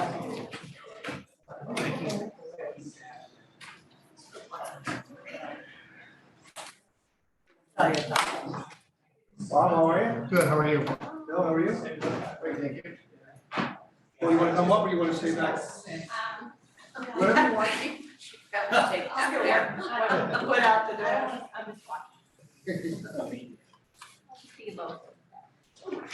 Let's just get the presentation. It's in our packet. Once again, I want to thank you for all the details of the budget. Just so everybody knows, the school budget is a single line item budget. So there's flexibility in terms of the school department and the school committee to adjust to whatever comes their way during the actual year. But the guidelines and the plan are great details, and again, it's better than we've ever gotten in the past, so thanks. Thank you. That's all. How do you want to start? Bill, you want to start? I'll start. Okay. Thank you. So we've got a presentation up here, and here is Dr. Dutch, our Business and Finance Director. I want to thank you for the opportunity tonight to be here. We're very excited, I think, because a few years here, we've come to a place where we feel really good about school district. We know that the budget is a reflection of our vision, values, and beliefs, and we think this one reflects that, and hope to share that with you tonight. It also shows that, Mr. Vignani brought it up, that we've been taking input over the last 3 years from the select board, from the school committee, from town meeting, from our community members, in these presentations to make sure they're transparent and easy to understand for anyone that's maybe not educated. So that's what we attempted to do here. So you'll see even more detail than last year. It's a lot to digest, so I encourage the select board, but also the community that may be watching. We'll be sharing this on our website with some narrative, and we're always open to questions. So it doesn't end tonight if we know the process goes on through town meeting. We also look to improve and enhance what we put out in the book that goes out to the community before town meeting. That was some of the feedback we got last year. So the foundation of the work that we've done are under 2 pillars of culture of collaboration and the culture of excellence. And what I'm going to do first is explain a little bit how those are reflected in what we're using to spend money on. So the culture of collaboration is voice. Everyone has a voice and a seat at the table. It's also working together with community groups, the town, the select board, the community in general. I think we're in also partnerships. So I think we have done a good job with that, and we'll continue to do that. And under those, we had some 3 highlights here, among many others that I want to point out to the committee. The first one is the commitment to facilities. 3 years ago, we sat in this very room and we heard loud and clear, not only from the select board, which we appreciate, but the town folks, that schools weren't doing their due diligence on taking care of the facilities that we work in every day. We completely agreed, and the next year we committed to a $125,000 line item, which you rarely find in school budgets. And in the following year, this current fiscal year, we doubled that to $250,000. Why I put that up there is that we want to commit to keeping that line item for this year. I do want to share how that money, just as examples, how that money's been spent. Because otherwise, these are the things, if you don't have that money in there, that don't necessarily cause a safety risk and aren't taken care of until years and years later, because you have to decide between doing these little things or hiring a teacher and things like that. So what we've been able to do, just some examples. First thing is the Kobe Cutler Center. I know that has some history here, certainly. Talked to the Cutlers recently about it. We're excited. That's a fitness room for those people that don't know. We put a new drop ceiling in. It had no ceiling. It had iron bars that were tough to look at, rusty. That was phase 1. Now what we're doing is we've got all the equipment out. We're putting a new flooring in, rubberized fitness room flooring, like state-of-the-art fitness facilities with a big Scituate S in the middle. It's going to look beautiful for the kids and for the community. They use it, and we're painting the walls. So we'll look forward to sharing that out. We'll get that out there. But that's one example of money that wouldn't be spent otherwise, and it will continue to deteriorate. So we're looking forward to that. Accessibility to the Wampatuck Playground. So again, Holbrook Playground would be great, but we have students with disabilities that weren't able to access that. Instead of coming to the town and asking for more capital and that, we had that money in the budget to make some fixes and adjustments there, working with those parents and making sure that it was accessible to those children. And that was a huge help. something new this year, professional landscaping in each school. We've had parents out there and, I would come in the first, week before school in August in those 90-degree days and I'd see the PTO parents out there weeding and doing things and stuff that the town just can't get to and our guys can't get to and team. So we invested in that, not a lot of money, but what an impact. That first day when people come in and those things are upkept and grounds are upkept. But it also, again, down the road, takes away from the time you're gonna have to spend replacing things that are overgrown or get in the way and go into the walkways and things like that. Something you may not notice, but I'd like you to pay attention to, outside of the high school entrance, those panels out there used to be Duxbury green, or Marshfield green. And it was annoying to a lot of people, and now they're Scituate blue. So just a nice paint job by a professional company that things that would never be in a school budget that were done and look beautiful. And the last thing is just general maintenance issues. It's cold this last week, something breaks, we have money to fix it, we take care of it. So we want the community to know, I want to spend a little time on this just to get examples of where this year's money is being spent so that that money is kept for next year, so that we keep these buildings not only in good working order, but we want to enhance them. We know we've got a new school building project coming up that we're going to ask the town to look at. We want those other schools to be just as good as the students to have as good an experience with their facilities. And the last one, real quick, we had six bargaining units that all negotiated. We're finishing up the sixth one now. They went marvelous. It's more than just negotiation. It was a building of trust in our first 3 years here with our unions. They went excellent and they reflected in the budget here in full agreement on both sides. Next slide talks a little bit about our culture of excellence. And this is broken down into two parts, personal excellence and academic excellence. You would expect academic excellence at any school, and that's certainly the case here. I think it's important to note that personal excellence is important. Something covered in there is social, emotional health and well-being of our students.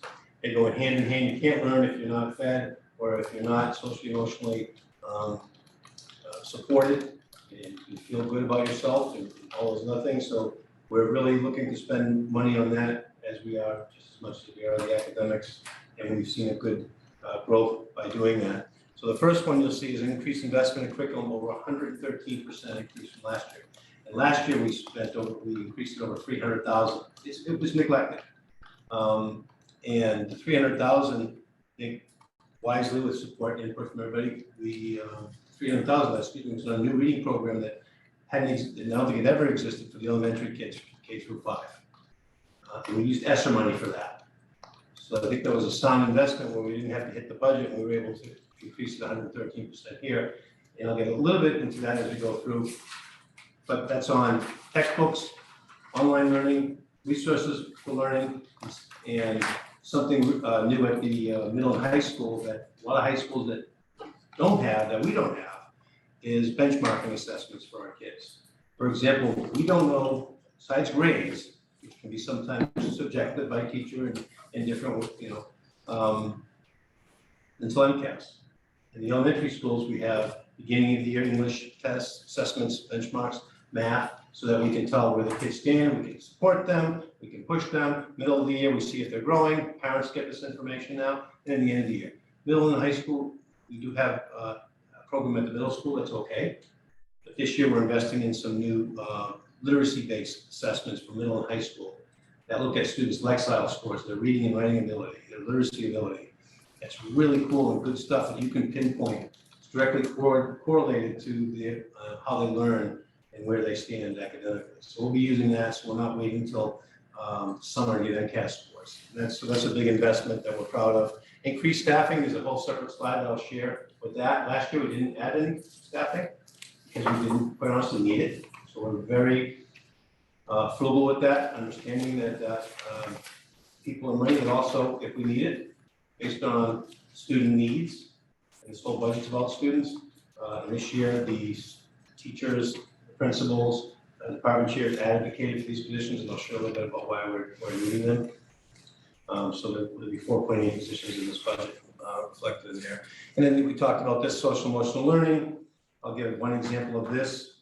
And again, one of the first schools around to do this and trying to keep innovative. We have recovery high schools in Massachusetts that are for students with substance issues or mental health issues. And typically how that works is that it's a reaction and it's reactive instead of proactive. So for example, if I have issues at school or I get suspended or I have a drug problem in school, or I caught with drugs, anything like that, or I get kicked out of school, and they can go to these schools for support. We want to be proactive, and one of the red tape with this is that the parents and caregivers are responsible for transportation to school, closest schools in Brockton. And so that's an impediment to proactively supporting kids, because if we went to a parent and said, okay, we think your son should go, or daughter should go now, but we can't pay for you to get them there, and that's a huge problem. So we're committing this budget and working closely with Emery Galvin, who's been a real supporter of this, to be one of the first schools to support transportation in our budget for those kids. So now the principal can work principal to principal, family to family on, if we need it proactively, let's not wait till the kid fails, let's get them over there to get them in recovery. It's usually short stints of time, it could be 30, 45 days, and then they can come back to school and be doing better supporting this. So that's a real good example of that, I think. And then the increased support for cybersecurity. You know, I want to thank Jim and his team and Mike from the town. We had a big meeting on this, and I know the town has amped up its security. There's been malware hacks, there's been ransom attacks on schools and towns that cost a lot of money, and we want to protect for that. We also have really important data, and we want people to feel so safe and supported in that. So we've invested money in line with what the town is doing to make sure that we're secure in all our cyberware and safety and online work. So the additional staff is here. The first one is a BCA, which is a board certified behavioral analyst. And this is we have 2 right now for 6 schools. And this is students that write behavioral plans for students that are struggling behaviorally. A lot of their time is used in our intensive special needs programs.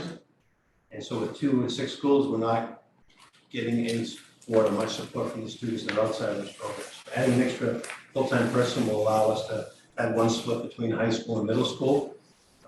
And then the 2 other ones will be split between 2 elementary schools to allow them to spend a lot more time supporting students there. And the next one is a reading specialist at Gates. That's currently a 0.5 half-time position, which are hard to fill. But we're adding a 0.5 to that to make it full-time, so that teacher may support students in reading and be there every day instead of just half the time. The grade 1 teacher at Cushing and Wampatuck is directly correlated when we get to enrollment on the large increase in kindergarten enrollments this past year. And our commitment to keeping class sizes as low as possible, especially in those very important K through 3 years when they're learning to read, write, and communicate socially. So those would be reflected in our budget. Elementary music, although 0.2 doesn't seem a lot, it is, because we share teachers in music, and the music program and the fine arts are very strong in Scituate. So this 0.2 will allow more flexibility in scheduling amongst the 4 schools and allow more time for those teachers to collaborate and plan after-school activities, which is has been a problem right now. So that small investment is going to bring great dividends to the kids. And the last one is the reading specialist, 0.1. What does that mean? We're at this weird number, 0.7 right now. And just to explain, 1.0 is 5 days a week at 0.2 days. So 4 days a week would be 0.8. We have 0.7 that has to leave every day early, half hour, just to make that. So we wanted to make it 4 full days. Makes sense to stay with the kids. So that's what that is.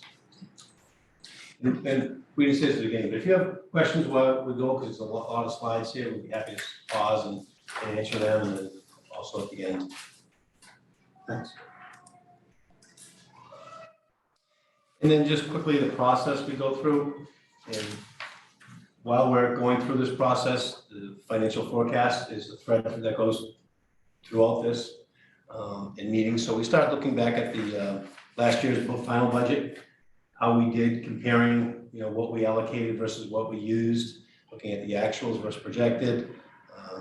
And we go out into, building based, right, to the teachers, and what do you need, what supplies do you need, what supports do you need?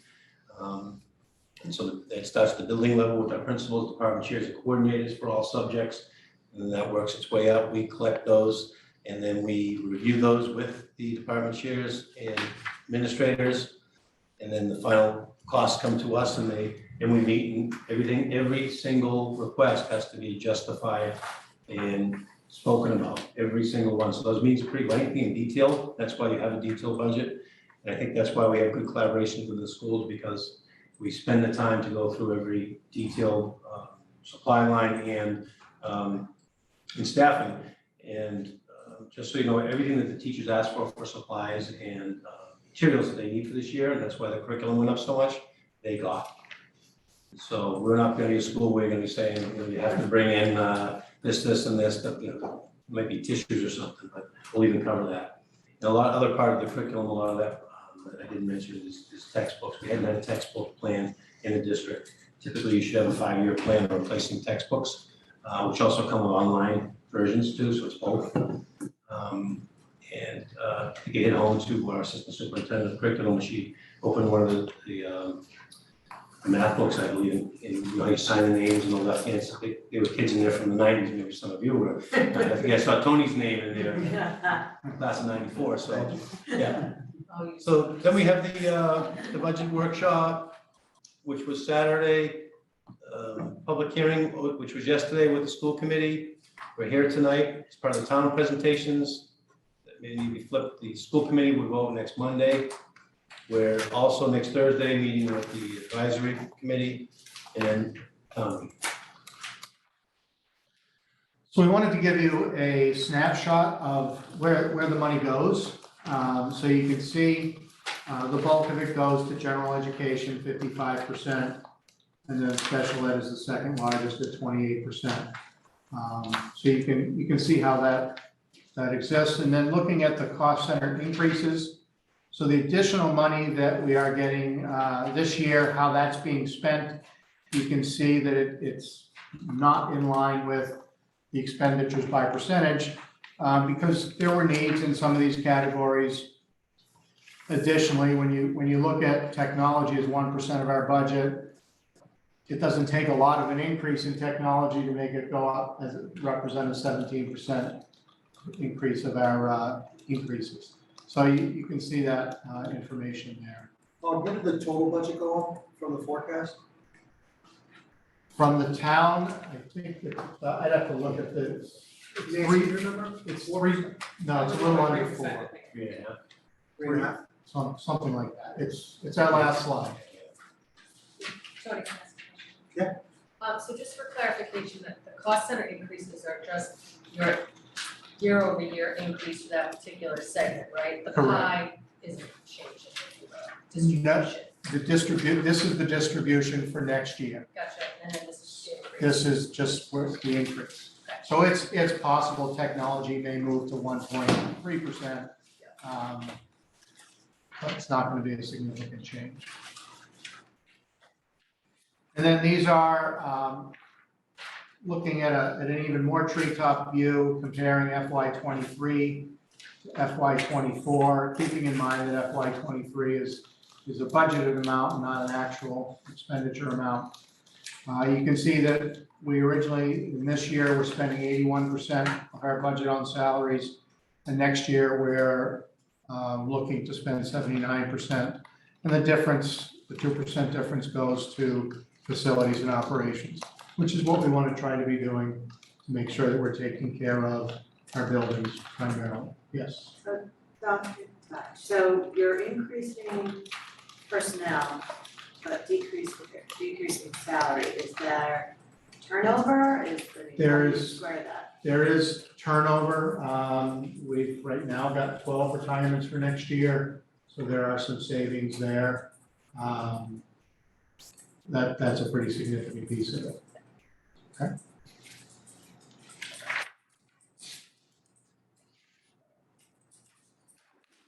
So we want to provide you with kind of some details on enrollment to explain the increased staff, particularly in grade 1. So hopefully you can either see it on the document you have, or you can see it here. I think the primary focus here is if you look at pre-K and kindergarten in 2020, 21, comparing it to 21, 22. So the kindergarten, we went from 182 to 193, and then this year, we're at 235. So you can see that that's going to have an impact on first grade. Next year, we're going to need an additional teacher for first grade to cover those additional 48 students, 43 students. 42. So that kind of gives you an idea of the staffing issue. Mr. Burke, that's something you want to add here as well? No, just that we're watching this, I think across the nation, across the state, in our district, we'll get in this a little more detail too, that enrollment has been on a decline for 10 years. And I think it was the advice of Mr. Goodrich a year or two ago to start looking at exit interviews and seeing where people are going. We started that last year. We did a presentation on that year with the community. It was very interesting and very positive, I think, because if you don't do something like that, you can make assumptions like people leaving because of COVID, people going to private schools. So when we did that, and we shared this with the committee last night, and we can share that as a separate document with you all. The exit interviews from last year were very telling. I think 36% of the people that left moved out of town. So, okay, well, all right, but that wasn't nothing to do with the schools. And then we even talked to them about the schools, and they gave us, we shared that with, as part of this presentation, that the schools were favorable and weren't the reason they were leaving. There were other reasons. We certainly have some legacy families that go to certain schools, and that's continued to happen. But the point, I think, is that we want now to have this every year to look at it, to make sure that people know. We've always looked at it, but I think the community, we want the community to see it, so that we can get questions from folks and be able to explain any questions, so that people understand why we make either staffing decisions, or if we see a dip in this grade or that grade, what we're doing about it. For example, transition years are years we look at going into 9th grade. Typically, when kids will go off to some different schools, and we want to really pay close attention to that. That number stays, pretty consistent, or we know why they're leaving, and if it's things that we can fix, similar to out of district students with special needs. We've been able to save a considerable amount of money by putting in supports and things in-house that kids can get services here, so they don't have to go out of district at a very costly amount. So I think it's the same way with this. We want to make sure we don't lose any kids if we can. But certainly we right now we aren't meeting all the needs of the kids, so they may go off to different schools. So that's the whole point of this. And again, we break it down a little deeper here, a little more narrowly over the 3 and 5 and 10 years. Just a quick, for how does Metco play in for enrollment? Is that included in that? I just don't know. I didn't know how. Yes, it is. So it is included, okay. Yeah, we've got about 60 students year to year. That's a small All amount. month, yeah. And it stays pretty consistent. Yeah. Got it. Just curious. Thank you. Good question. So 3 year, this was my point earlier about, in a lot, what we've also been, we heard loud and clear, let's look at surrounding towns, even though there's size differences and things like that, but it's good to know what's happening around us. And so here's, for public consumption, just some looking at enrollment. You see over the 10 year, I'll start there and work back. There's been, a lot of negatives, except I think besides Hingham, but then if you look at the 3 year, what happens to Hingham, they get the highest, so things dip and ebb and flow a little bit. 5 years, there was a decline. And then 3 year percentage, and we put these in percentages in numbers for you to kind of look at. It's interesting to note with a 218 student loss at Scituate, if you look back at the prior, go back to the slide, just wanna, if you look at 2021, yeah. So down the bottom is junior and senior class on the bottom there, 260 and 252 2 years ago, huge classes. So when they leave and they were replaced by the 8th and 9th grade class of 192 and 202, right there we're losing 92 kids. Right. So we just want to point that out, that's some of that, and we're also, the good news is we're also getting that back in the kindergarten and first grade, so. Chair, can I ask a Yeah. question? What is your class size in K through 3 right now? Under 20 or under. 20 or under? The average is 20 or? The average is, I think the average is closer, somewhere between 16 and 17. yeah, under 20. Yeah, pretty good. And we're committed to that, that's why the first grade, so in those first grades, examples, the class sizes would be either 3 classes of 24 or 4 classes of 17. That's why we added this now to 17. Yeah, we could pull off 24, but that K through 3 and back to our commitment, not, the schools in the world don't do that. This bottom slide is enrollment for 1 year only, 21, 22, just at the high school in each of these communities. And I think the other piece to look at are the subcategories of students so that you know who's making up that group of students at each school. English language learners as a percentage are pretty small in all the schools. Low income, you can see that Scituate is fairly high across compared to the other communities that are similar. And then students with disabilities, we're also we're in the middle of the pack there at the high school in particular. So those all have costs associated with them, which is why I think it's important that you're aware of who's in the buildings. And we could take a look at the K through 8 as well to see that. And then this is district-wide.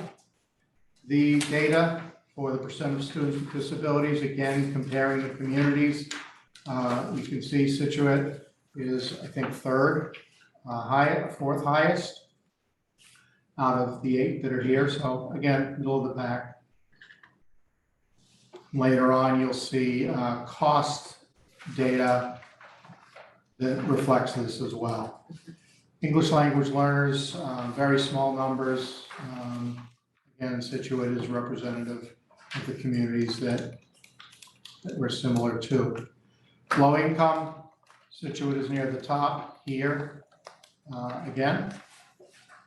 So this has impact on some expenses and needs of children.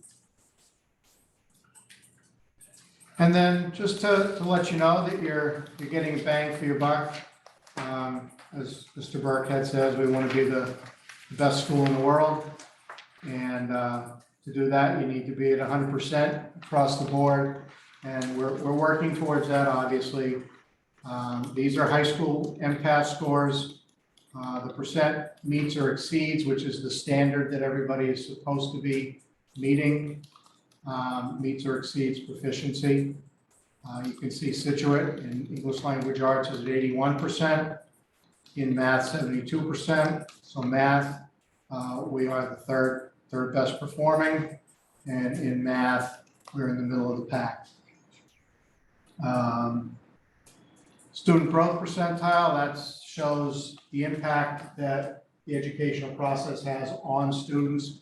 And you can see that Scituate does very well there, 53.5 in English language arts, and even higher, 56.1 in math. The other indicators that are here are the dropout rates. Excuse me? I just want to make a point too on these. This chart's important also too, for transparency and motivation, quite honestly.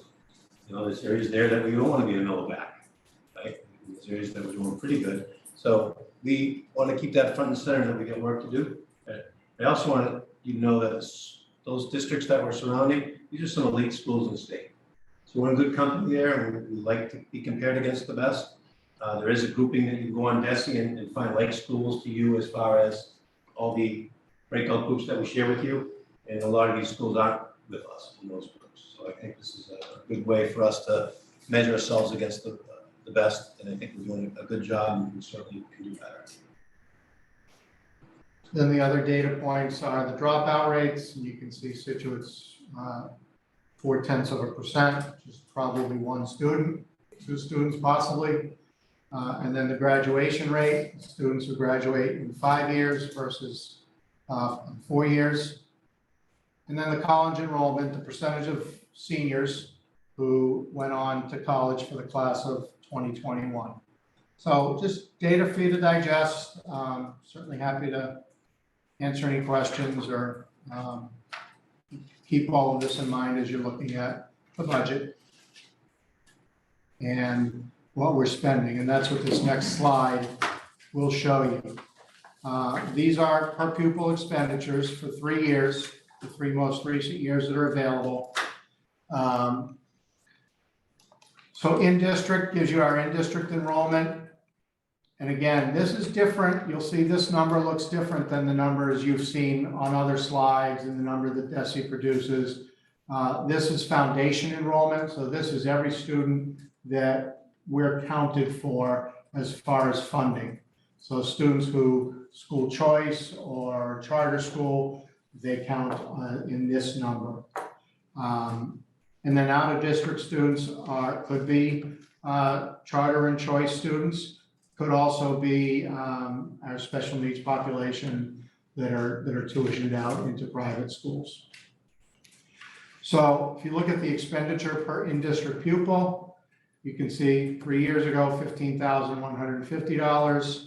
And now we're at $16,400. Comparatively, with the exception of Duxbury, we are at the top of this scale.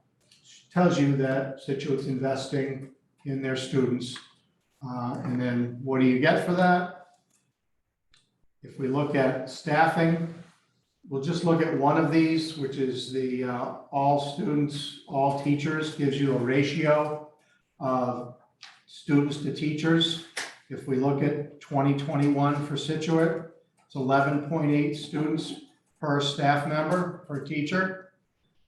If you look at every other similar community, we are at a lower rate. So we're doing very well in utilizing the funds you provided us for the purpose that they're intended, to make sure we have high quality teachers, but also we minimize ratios of students to teachers, because it does matter. Any questions to this point? Because I think the next part is getting into the dollars, budget. Mr. Chair? Yes. Do we have a similar number for all school employees? So in other words, if there are, and I'm gonna make a joke, we have 200 people in administration, that's gonna create a different sort of a number than the teachers. We do have, that does exist at the DESE website. I can send it to you. I didn't want to bombard you with too much of that data, but I'm happy to send that along. Well, I'm curious as to, how much of our budget is admin. Yep. Versus I'll send it to you. strictly teachers. It'll break it out by every category. All right, I can find it, I used to go there all the time. Okay, well, if you want me to send it, just let me know, or I just send you, I can send you the link. That's all right, it's just.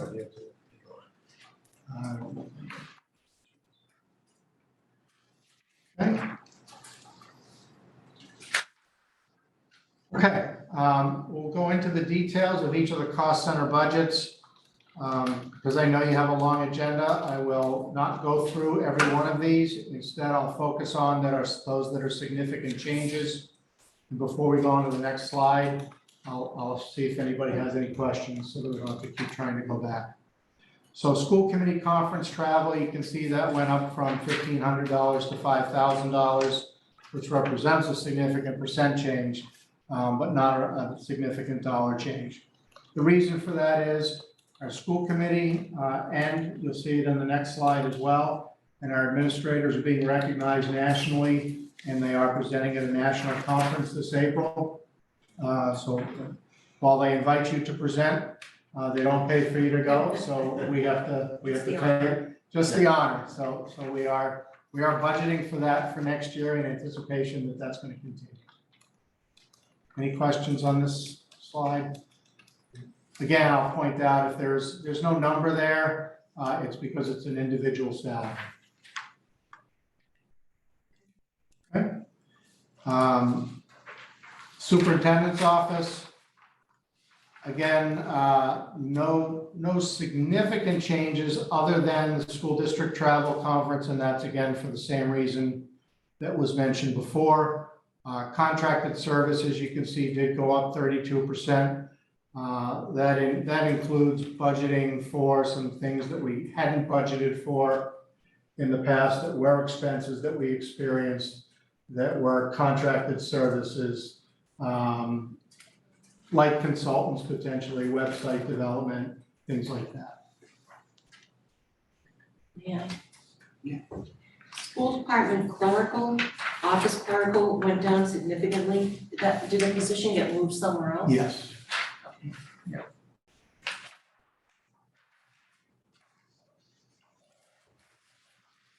Curriculum. Here you see a significant increase in curriculum development. We are going through a process of revision of a lot of the curriculum at the middle, high school, and also some at the elementary level. And some of that are staff costs because they're working on that curriculum revision. But it's also materials associated with those revisions as well.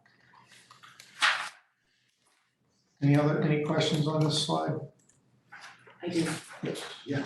So that's strictly administrative curriculum above, because you also have curriculum in the individual school budgets. We do, but that revision line, in some cases, is going, while it comes out of the administrative line related to curriculum, it is stipends for staff to revise curriculum. One of the line items, summer work, that's the department chair, the teachers working on revising the curriculum over the summer. Okay, so in other words, they get paid extra to do that Correct. above and beyond their salary, just like people get paid extra if they work for the recreation department. We have to, Exactly, compensate them. where the contract ends Yeah. in the summers, if they come in over the summer, they get that done, they get paid extra. And curriculum is not the materials. That's somewhere else, right? It's curriculum supplies, and it is somewhere else. It's not in this budget, it's It's not elsewhere. in this line. There is a line here for curriculum supplies, but the money is not here. There's another line on the instruction That must be side. the big number. Yes. Okay, It is. thank you. Could you, you brought up a good point. So what is the extra $200,000 here? Is this salary? No, it's a combination of stipends. They're not salaries. They're stipends, hourly work, and materials that they've already decided previously to purchase, but they don't happen until this year to some degree. There are stipends that so it's curriculum development. So they're rewriting or writing new curriculum documents. So you might have. So this is paying somebody to write their curriculum for the 5th grade Correct. history program Correct. this year. And just a little context on that, we do that during the year, obviously, as well. One thing that we also noticed when we got in, that it hadn't been revised in several years. In fact, there was no database of any curriculum, a lot of it was on Google Docs, things like that.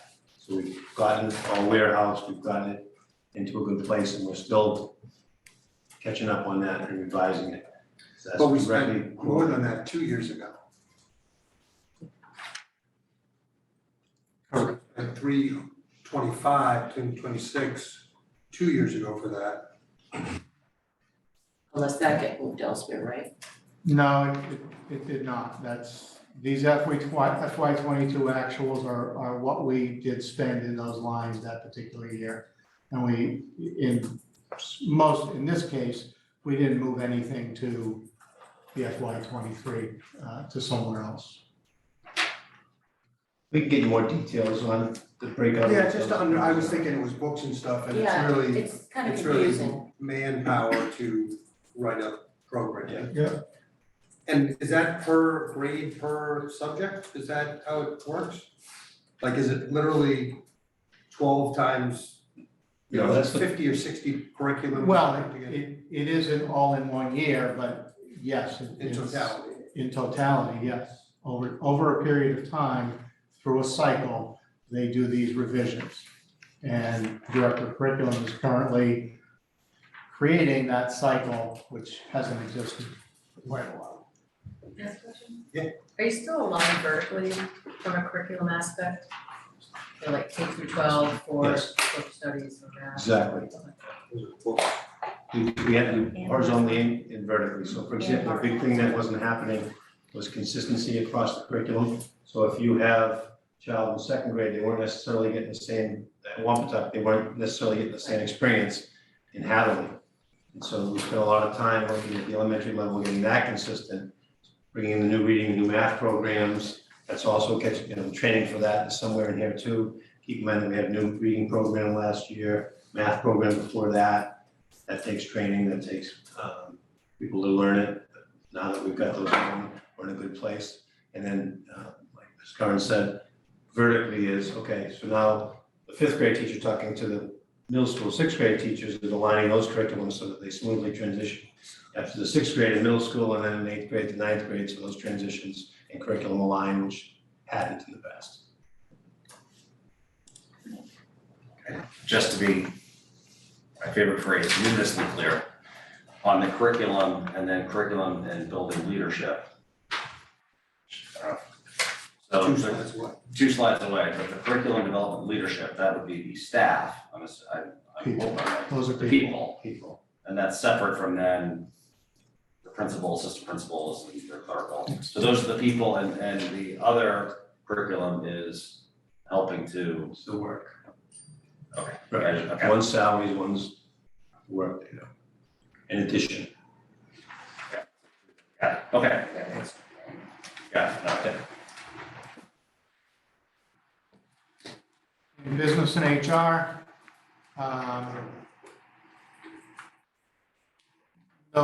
no significant changes here. I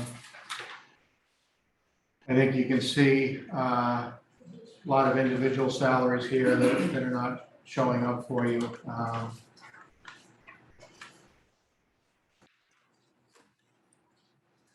jump to the next, information technology. You see the large increase in IT contract services. Superintendent mentioned an increase in our cybersecurity investment. About $80,000 went directly into that for multi-factor or two-factor authentication. And we've got some back-end security components that are contracted services that are now in that category.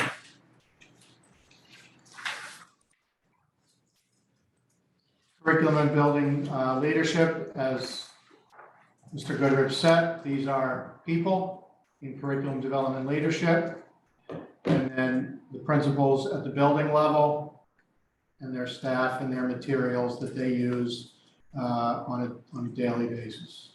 So can you help me with this? So this isn't a teacher. No, none of these are teachers. Curriculum development leadership are going to be the department chairs at the high school and middle school. The department chairs, okay.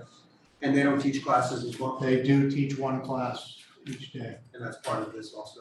Or do you allocate? For this purpose, that's part of this, but when I report to the state, they are categorized as a teacher for point 2. They are the teacher's contract. And these are the same people that get the stipends on the other?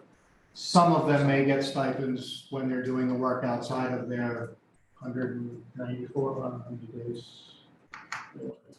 205. And the teachers also get those salaries. Correct. And then these are all the principals for all the schools combined? Correct.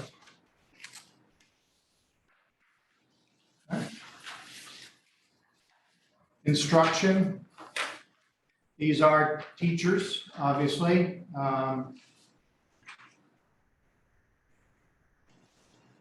So I don't, there's not too much to describe here, pretty consistent. You can see the percent changes.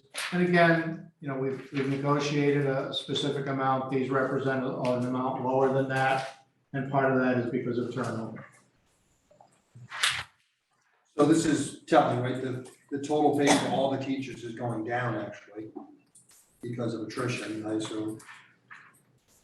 Because you're adding 5 new FTEs with the new contract in here? Correct. Correct. But when you've got 12 teachers leaving at the top step and new folks hopefully coming in at near the bottom. Pretty significant savings. Right. Textbooks, this was mentioned earlier as part of that 113% increase in curriculum. You can see science textbooks, we've jumped $335,000. Social studies, an increase of $32,000, and reading textbooks. So just, again, similarly, they're going to be going through these changes each year. It's been about 10 years since they've gotten new textbooks in the district. There hasn't been much of an investment over that time. So what we're looking to do is this year, they've done science, K through 12. They've done a little bit in English language arts for AP courses because it's required. Social studies as well, there's been a little bit of an investment there. So they're going to continue to do this over the next several years by content area. Okay. And just to elaborate on that, it's called a curriculum cycle. So that you plan out how long textbooks and supplies last, and you have, basically it's like a 5-year budget that didn't exist. So each year it might be a different department being highlighted. This year it seems to be mostly science, but we're catching up on a few others. This is the first one. So do you expect this number, it had been around 100 before, do you expect it to stay at 600 for the foreseeable future with the rotation of the subjects? It could. Science typically is the highest because of labs and that type of stuff, so I don't think it'll be that high. That's why we try to get that first, because the lab materials and all the equipment that go with it. Something like social studies is a lot less expensive. English, same thing, so that number should go down. Science is typically the highest cost. Science is also high because you've got biology, chemistry, physics, all the different options that kids could be taking, whereas even though it's, world history, US history, and there are, different periods, it's not as diverse a number of books as you get. Are textbooks becoming dinosaurs? They're not, well, they're becoming dinosaurs to some degree. So just for clarification, you can't buy an electronic book if you don't have the hard version. Okay. So in most cases, in a lot of cases, we're buying a class set so that every classroom has a set of books, but then every student is able to have the electronic version. If we were to buy every single student a physical book to take home, Which we used to have to do. it would be a lot higher, bigger than this. But this also includes the online version of. Correct. Because we were talking to our librarian about the fact that they charge a lot more for the books on whatever device you cut them on than they do for the actual book, a lot more. So, but it sounds like it's a different model in case of schools. It's rolled in. Yeah, both. So they can have access both ways, Correct. which is great. Yeah, some kids learn better with text. So Yeah. we do both. They just They'll be lightly, unfortunately, my house, they're usually lightly used, so. Yeah. Well. Well, that's good, they last longer that way. I do want to go back to that number we talked about earlier. It's not just, I don't want the select board, the community to think that is all overtime money, like high number there. There's also some of our technologies that we use in that line item. Aspen, for example, where we house all of our rating and all that. And we can get some of the other technologies that we use, curriculum are all there, the DIBELS testing, STAR testing for elementary schools. So all that software is in there as well. So there's a lot of. Still doing DIBELS then? Yeah. Jumping to supplies. Again, I think there are a couple of things that jump out as far as increases. Science, business consumer science at the high school is $7,000 increase, and then the $22,000 for instructional equipment. could be all kinds of manipulatives and things that students are using, and that's twofold. One is because we've got some additional classes in first grade, we've got to make sure we have materials for those students. But also because we are changing the elementary curricula, they have some materials that they need that we would not have had in stock. So 0 on kindergarten sometimes? We roll it into the entire elementary, so we used to do it as a separate line. Now it's part of each school's request. They roll their kindergarten right into their supply. It's not broken out by grade. Okay, Okay. thank you. And then these are other categories that are included in supplies, memberships for students, for clubs to be recognized, music festival attendance, and then virtual high school for some AP courses that we may, because there's 1 or 2 kids interested, we don't offer it. Virtual high school is a way to offer that for them. Are you saying that kids in high school can take a class virtually Yes. on a subject that may not be offered? Correct. You had a language for German or something that we don't offer, and you would take that, we could offer you that virtually. Good. Better enrollment. Special education, so this is all staff that you're seeing here. And again, special ed teachers. We've added the teachers plus cost of living steps, lanes. That's why you're seeing that increase there. Paraprofessionals, we've added some paraprofessionals this year that we're now going to carry over to next year that we hadn't budgeted for. Administrator salaries, you can see in their line. And then psychological, those are our school psychologists, and then their supplies. So are the these are huge increase, are these the FTEs in here? Were there There's no FT, you don't. Are there new positions in here? Yes. Yeah. There are. But they're not, they were new last year, which is why you're seeing it as an increase for next year. Kids come in who have needs, we didn't plan for that, or it gets written into their IEP, so we've got to provide services. So this, where does a circuit breaker come into this? It can, you can pay for any special ed cost for circuit breaker, with circuit breaker. But it's not in this budget. No, These are just expenses. Okay. You're not seeing revenue, there's no revenue until we get to the very end here. These are just expenses. I guarantee you we're not spending more than we're bringing in. And then special education supplies. Well, let's jump to the elephant in the room there, private school tuition. You can see it's gone up $440,000. I think we've mentioned to you previously that the state has authorized a 14% increase in private in-school programs. And that's what you're seeing in that line there, and that's why you're seeing that increase. Explain that. So the Commonwealth through OSD is able to dictate how much a private special ed school can increase their tuition from one year to the next. And they've always done 2 to 3%. This year they authorized 14%. The rationale being that these schools had a grant. It gave them that 14% so they could be competitive in hiring staff because they were unable to hire staff. The grant is gone, so they have no mechanism to maintain those staff.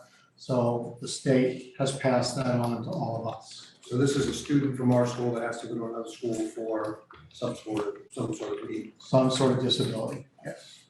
And just to follow that up, $440,000, it's crippling, it's crippling a lot of other districts. The Mass Association of School Superintendents is advocating for the budget, the governor, and I've written to our legislators about this when I found this out, because $400,000 hit, share a little bit how we were able to survive that, where other schools aren't. Some of the recommendations were to spread this out over 3 to 5 years, give us a heads up, maybe go up to 5% from 2% and not 14%. The other thing was maybe to give back instead of 75% next year for circuit breaker, 85%. So those are still floating out there, they're long shots. Where what we talked about was that you see that $250,000 savings there for the collaborative tuition. Those were some examples of either kids graduating at the age of 22, or we've successfully brought kids back. As I said earlier, Dr. Bowers, our special ed director, has been doing an amazing job when she came here. First thing she noticed is a lot of these kids are going out that should be here. We should be able to meet these certain needs, not the real extreme cases, but a lot of them. So that's some of that is rolled in that $250,000 savings. So in effect, we only got hit with $150,000 there, where if we weren't saving that $250,000, that could have ballooned up to certainly wouldn't have no teachers.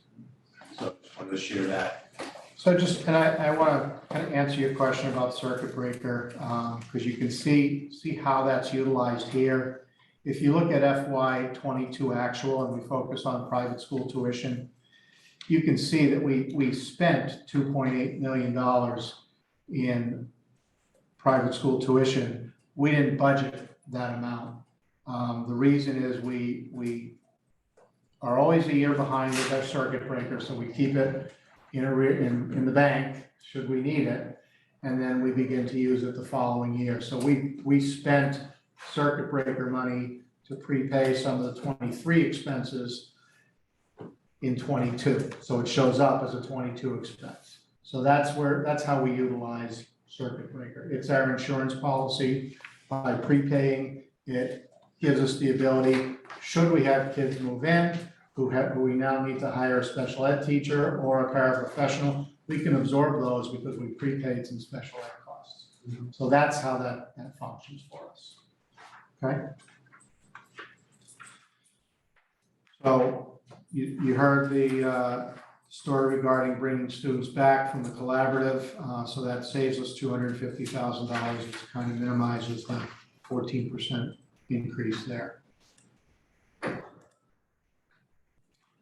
Student services, so that's our guidance counselors, nursing, and our SRO, and no real significant dollar changes here. The percentages are kind of skewed. Did we lose a guidance counselor? We did not. We had, I think, 2 retire last year, so they came in at a much lower rate. So no reduction in any staff. Athletics, I'll draw your attention here to athletic officials and fees, which has had a pretty significant jump, as has coaching stipends, and I'll explain both of those. I'll do the coaching stipends first. The contract has obviously a 3% raise in it, so that's for every position. We added golf into the budget for this year, so we're carrying that now as well. And then the other thing that we have in our contract is that there is a coaching, first of all, there are 3 steps for coaches: first year, second year, third year. We've budgeted every coach at the 3rd step, even though they may not all be there. And then there is a varsity, junior varsity, and freshman coach position for every sport. We funded every one of those, but we rarely have those 3 levels in every sport. So that's why we haven't done that in the past, and that's why you're seeing that increase. We want to make sure that we have funding, should we have the good problem of having a lot of kids wanting to participate. And what's a typical stipend? It depends on the sport. They vary. Obviously, football and hockey are higher than the others. $7,000 or $8,000. High. Little fight, close to 10 football is 5, 6, 7 lower. Yeah, I'm gonna ask about I was the gonna say, I golf. bet you guys all wanna be teachers. Does the golf coach include a girls golf coach? Yes, it does. New team we just added. I was That's what just we gonna added. say, and you added that, and that's in the budget, I know that was a hot topic. It's in the budget, A number all of their years, so that's equipment, great news. fees, everything is included in the budget. Yeah, that is good news. Yeah, no, it's And great. it was long awaited, and new AD, Scott Payne's wonderful. We asked him to put together, and we now have in existence an actual plan to how you become a sport in Scituate. Because that was part of the problem. I give credit to the girls and their parents for that, for keeping up that persistence. Because we change administrations, ADs, then there's nothing written down or anything. So as a former AD, I always had a plan. And now we've got boys, I think boys spring volleyball is the new sport that is getting a lot of interest. But now we can go right to the document and say, okay, this is the steps. You have to fund it yourself, interest, middle and high school, and 3 or 4 years out is when we pay half and the full. So we can plan ahead, while at the same time, if there's an interest and need and the will to get that money in, kids to be on the court or field or whatever it is, it's a welcoming opportunity to do that. So that's a good thing. It started with persistence of the girls team. Now they're official. And then the other increase is in athletic officials and fees. The officials get a raise every year through the MIAA, who establishes those rates. And then the other is ice time fees. The rinks in the area were purchased by one conglomerate, and they now have control over all of the ice, and the rates went up significantly. So you're seeing that being passed into this budget as well. We should build a rink, I guess, I don't know. Maybe we should build a rink. It's It's expensive. $35,000. Where would we put it is the question. Yeah. Agreed. Yes. And then student activities, these are your advisors for all the clubs that students participate in. The rest of these costs are, pretty minimal. Transportation, excuse me.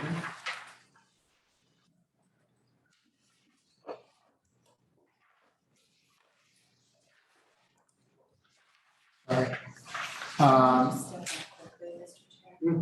So you've got your salaries, transportation, fuel, we went up $20,000 based on the cost of fuel.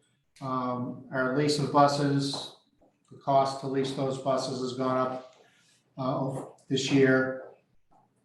And then transportation contracted, that additional $25,000 is the money that we've put towards Independence Academy, the recovery high school in Brockton. Questions there? Is the shared expense for the buses, is that just in the revenue side? It's the shared expense, it's both a revenue and an expense. So it's a $250,000 offset, but it's costing us now $304,000, so. And the budget is still able to not charge for kids to take buses? No, they do, we do charge for busing. Okay, that was. That's the only fee that remains. That's our next goal. Remember, there's athletic fees and kindergarten. So that's the last. Hey, that's impressive. Good. Well, Mr. Wong, the school committee said if we can get all 3 of those taken care of, then we probably get free food at that new establishment. That was, or maybe my daughter's wedding at the new establishment. So that's still a goal. Facilities, these are the expenses that we incur as a district. I think gas, we've increased it by $18,000. We did not increase our electric utilities. The $600,000 seems to be an appropriate number based on where we are at this point and what we spent last year. In FY22, our rubbish contract has gone up, and so we've increased the budget for that. I think everything else is pretty consistent. Okay. Yeah, Are town departments and schools potentially part of the community aggregation? Or if it's only residential customers? The school department has their own supplier already, so it would be town departments is later on your agenda. So now we're gonna look at the totals, and this kind of pulls everything that you saw on the slides together so that you can see what we're spending by category. I tried to keep things color coded. There are a couple of outliers. One is longevity at $85,000 in yellow. And then athletics, there are some standalone things there, league fees, transportation, and officials. We break those out. But if you look at the totals here and you looked at the totals for each school. If you went online and look at the budget workshop, it is all broken out by school, so you can look a little deeper at these numbers. But the total expenditure is $48,936,923. I don't know if you have questions on any of this. And obviously, these numbers on the right won't add up because there are some individual salaries in here that you can't see. Questions there? No, I've asked mine along the way. Yeah. Thank you. Oh, we have Really to great. Last thing is revenue. Oh, well, I was. We're $400 over.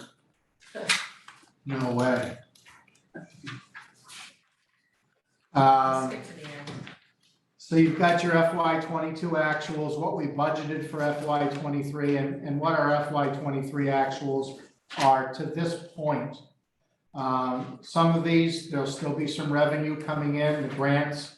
We know what those are. They've been, we've been told what the amounts are. So we carried those over for FY '24, not anticipating an increase. In some cases, we may have had a decrease in FY '22 from what we had budgeted for that particular year. And we absorbed that. Non-resident tuition, conservatively at 163.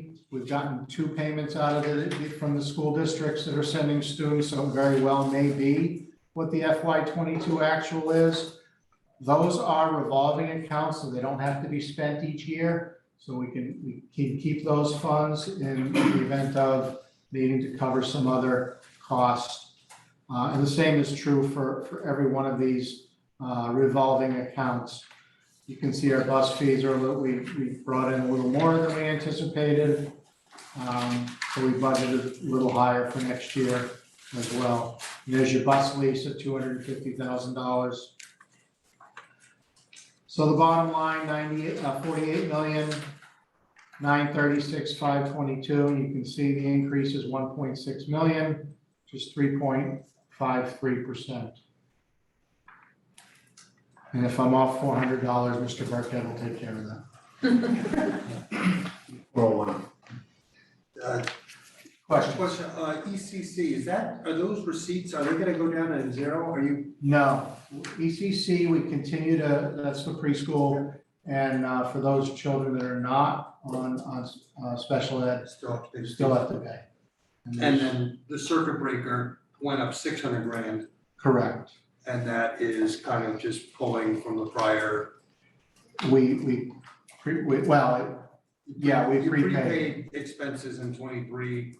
In 22 with that additional money that we got in 23. Okay, so you do have a surplus there to deal with any 2024 bumps. Correct, I do. Great. Any questions? Yeah, great job. I thought it was really interesting, and I didn't know if we could get it for the expense side at the end here, where you could actually look at 2023 budget versus actual. So for 2022, that's probably the last year that you have. Yes. Budget versus actual, because we see the actuals here, but we don't know what we're budgeted. Yeah. Okay, yeah, I can do that. That would be interesting to look at. Okay. Great details. great, easy to understand. So glad that you're able to do everything you're doing with the budget that the town can afford, and I was a real questioner of being able to eliminate all these fees, and it's sustainable, so that's great. You know, we never knew what year 2 and 3 were gonna bring. To go backwards on something like that, and you've done an awesome job not to have that happen, so. Thank you. One other thing we'd like to bring up, we had mentioned, I just wanted to put it on your radar and make you aware. We had talked about the roof at Jenkins, and we did investigate getting solar panels on the roof in lieu of paying for a new roof. There isn't enough revenue generated in the solar panels to do the roof. The roof is in need, so we are planning to move forward with replacing the roof and then putting solar panels up on that roof and we'll be paying about 8 cents per kilowatt hour for that for 20 years. So that's a great deal when you think of what you're paying for kilowatt hour right now. So just wanted you aware of that. How are we funding that? It was approved at town meeting for $1.2 million in the fall. So is that borrow? Awesome. Any questions from the audience? Okay. Do we want to do, do you have to be here for the last item, Bill, the municipal school committee focus? Okay, that's just an invite, Yeah. and then now, if you don't mind. Yeah. Yeah, so this year we're starting our strategic planning process, which is the vision and mission and soup to nuts of our future of the schools, and it's a whole community approach. And part of that is focus groups. And so one of the focus groups is kids, community, is municipal and school committee. And that's Thursday night at 6 o'clock at the high school library. So we'll have school committee representatives there. I think somebody from the fire department's coming. We wanted to invite 2 or less, so it's not a quorum for you to come. We have an outside group kind of facilitating this, so they'll be there and they'll basically be asking you questions, input, ideas, that kind of stuff. So if we can get at least one member there, that would be really helpful to us to kind of get the select board's opinion on your thoughts on the schools and what we can do and what you look forward to seeing in our schools. Okay, and that's this Thursday at 6 o'clock? At the high school library. I know a lot of you aren't able to do it. I think Andrew, it's either you or I. Yeah. Do you want to do it? Okay, great. Thank you. So, As the only parent on the We're the board. parents there. hey, I got a high school, good. I got a 10th grader. That's right. Oh, that's right, you're in school there. Ooh. That's why I Sorry, was that's a 94. That's where I saw Tony at the, getting her a silver award. I want to echo Silver. Tony too, thank you so much for the athletic fees, I mean, that was years, so thank you for your transparency and looking through all that. Welcome. Thank you, guys. Thank you all for the feedback and support, we appreciate it. Thank you, everyone.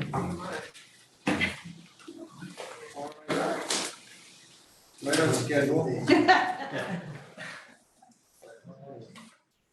7:30.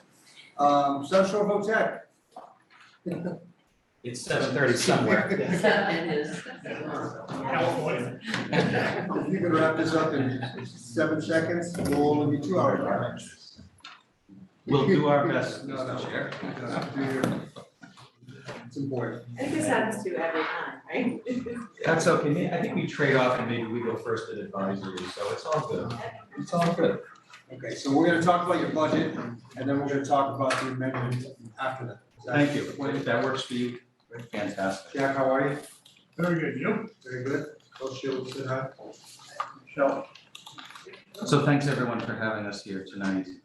We sent along a presentation to you regarding our fiscal '24 budget. I'll try to hit some of the highlights for you. A lot of good, exciting news to talk about. Starting with the fiscal '24 budget, when I presented to our school committee back in December, I typically start off the presentation talking about some goals we have and also some accomplishments. A big financial accomplishment was we've been very aggressive and successful in securing over $3 million of competitive state grants for upgrades to our programs. you've probably seen some media attention on skills capital grants.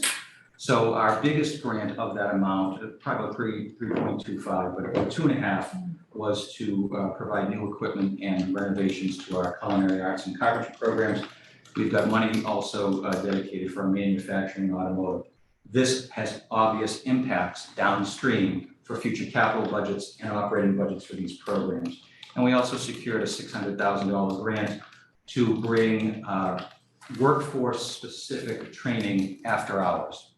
So post-pandemic, we've always had an adult ed program, and we're looking to, at some point, restore community enrichment.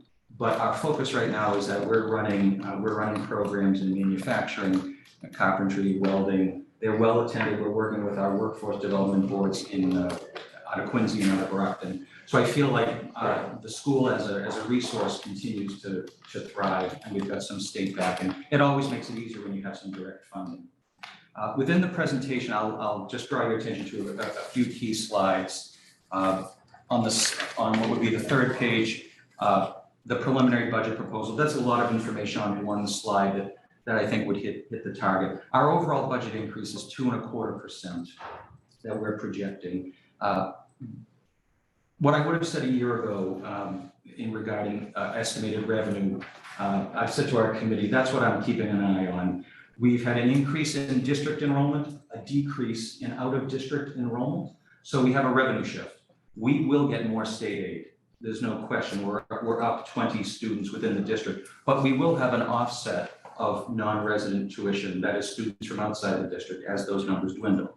So last year I would have said something similar. I expect it to be, I hope it will be very close to a wash. That is, we won't have a revenue shortfall. What I've said to the committee is, if we are in a revenue shortfall, the place in the budget that I would look to address, especially once we can see where the assessments shake out, would be in the capital expenditure that we have, where we would be replacing our leased propane bus fleet, where we accelerated our payments. We've had a very good 5-year experiment with a propane bus fleet. We're going to be replacing 3 diesel buses we have. So the only capital item in this year's budget is to plan on doing a replacement. If we had to extend that out another year in order to make numbers work, we will. As you know, because it's the first year of a new governor administration, we know that the real numbers you're looking for are not available. And we wait until what we hope is the end of this month to find out, and then we will be able to produce those numbers. So within this proposal, keeping an eye on the revenue, want to see where the state numbers come in and whether or not there's an offset. There's no debt. We won't be saying that for long, but there's no debt now, so we celebrate that in the short term. In terms of personnel, I'm hoping to move some positions from grant funds to budget, a part-time school nurse, a portion of a speech language pathologist, and a social worker. And a long overdue position upgrade is an athletic director position, which we have historically staffed with predominantly a full-time teacher doing this as a stipend. And it is the popularity of our athletics programs has brought us to the point that we have to be on par with how other systems are running. We have very high rates of participation, and the numbers work this year, so I'm excited about that. Any quick questions on those headliners that I could address for you? Personnel, keeping an eye on revenue. So are the 2 other FTEs, are they 0.6s? Is that what you're adding? The speech pathologist, is that 40% in budget mean? That's a good question, thank you. So only the school nurse is less than full-time at 0.5. So the other 2 positions would be full-time, but a portion of it still paid on non-budget sources. So it's about trying to make incremental moves. These positions, I want them to stay. I do not want it to be I don't want it to be overly burdensome in any one year. And if I have grant funds to offset it, I would want to be able to move them off. I would have brought you a portion of that social work position last year for the first time, and I would probably continue to do the same over the next 2 fiscal years. Okay. The other slides in the presentation telling the school committee about our grant funding that we have is just a reminder that we do fund positions in professional development and equipment on entitlement grants. And as you would have heard from Bob earlier, I rely on this year's numbers. Let's assume they're all level funded. Let's not put ourselves in a position that if there were grant cuts, there would be a crisis. I don't think that there will be. But if we're fortunate to have additional funds, a lot of these federal grants have carryover provisions, which makes it easy that if you don't have to spend all of the dollars, they allow you to carry it over an additional fiscal year. That's very helpful. The most significant number for Scituate I can give you tonight is, of course, enrollment. Yeah. Enrollment is up 10 students. And that's great. In the 12 budgets that I've brought you as superintendent, we've seen numbers from Scituate in the 40s, and since fiscal 20, they've dropped to the 30s. There's no rhyme or reason. As I've said many years in a row, Scituate Public Schools have been great partners in making sure that middle school families know what their options are. And therefore, this year we happen to see an increase. Although we're only talking about fiscal 24, I want to share with you, I asked my admissions counselor, what are things looking like for next year? So when I come back to Scituate in fiscal 25, I'll know whether or not to duck. And she said to me, we're graduating 8 seniors and we're likely to admit 23 freshmen. There's a very large group. And so again, these things move in cycles, but it is forecasting that's important for all concerned. So for now, we're talking fiscal 24, but I can at least, I'm telling you as much as I know, which is, it looks like there will be also an increase for fiscal 25 due to popularity. That's great. So in terms of the budget, we're meeting all of our core services. I'm pleased with where we are, where we stand. There's not an over-reliance on outside funds to keep our operational budget working.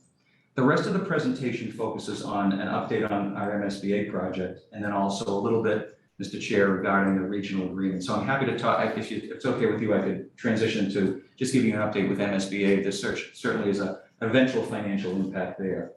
Sure. So we have, so this would be skipping ahead. I'm skipping over some of the slides just in the interest of time to basically tell you I don't have any assessment information yet. But I do think, I suppose before I get to the MSBA, I think it's reasonable to say that if you were to take the cost, the cost per pupil, which last year was about 18,500, we're up 10 kids. I wish it were as simple as doing last year's math times 10. But I think it's fair to put in the ballpark an assessment increase that could be around $200,000, given the 10 student increase from 30 to 40. We will send you the exact information within a day of the governor's budget coming out. We'll send it over to the financial team, and I'm happy to come back after you can actually see the number. It's nice that you have me in now, but I get it. You don't have the actual number to say, I want to ask more questions about it. So I'm more than happy to do that if that would be helpful. And if we know that at the end of the month, then we'll get that information over as soon as possible. Can I ask a quick question? What do we put in the forecast for the budget? Based on my conversations with superintendent, thinking we may need to increase it. By? I had a different spreadsheet open and I would tell you, but I think it was around 30K. Oh, good. Not too bad. Yeah, Great. Great team, Jim and Nancy, to work with on these numbers. Regarding MSBA, so we got invited in a year ago, and we've been moving along quite expeditiously. We've hired an OPM, and by the middle of 2023, we'll hire a design team. And the expectation is that we'll get a first glimpse at the menu of options you're required to study in terms of what to do with the new school. The MSBA has agreed that the school needs more capacity in terms of seats. We're currently at about 650 students, so we're going to study a potential range of enrollments anywhere from 645 up to 805 with our existing 8 communities, and upwards of 975 if Marshfield becomes a member of our district, which if they do, it would become effective in fiscal 25. That's the study. I have told anyone that wants to know my personal opinion, I don't think we can fit or afford a school of 975, even if the MSBA says it is viable. But that's for another time with other smart people saying, you're surrounded by wetlands and are the kids gonna bicycle to school on 123? I mean, where are you gonna park them and where are you gonna park their cars? All of those logistical things that go through this process. But what I like is that, and Jack was on a Zoom with me earlier today with the school building committee, that we can look ahead and say, we will have a glimpse of options with some rough price tags, which will help us start to look at renovate, add reno, new construction. And then we would end up, we would likely see a district-wide ballot on a preferred design in the fall of '24. Fast forward, construction, ribbon cutting for the 28-29 school year. It is so far away. That 50% coupon, well, what can I say? It's just, but I look forward to, I mean, after 7 years of trying.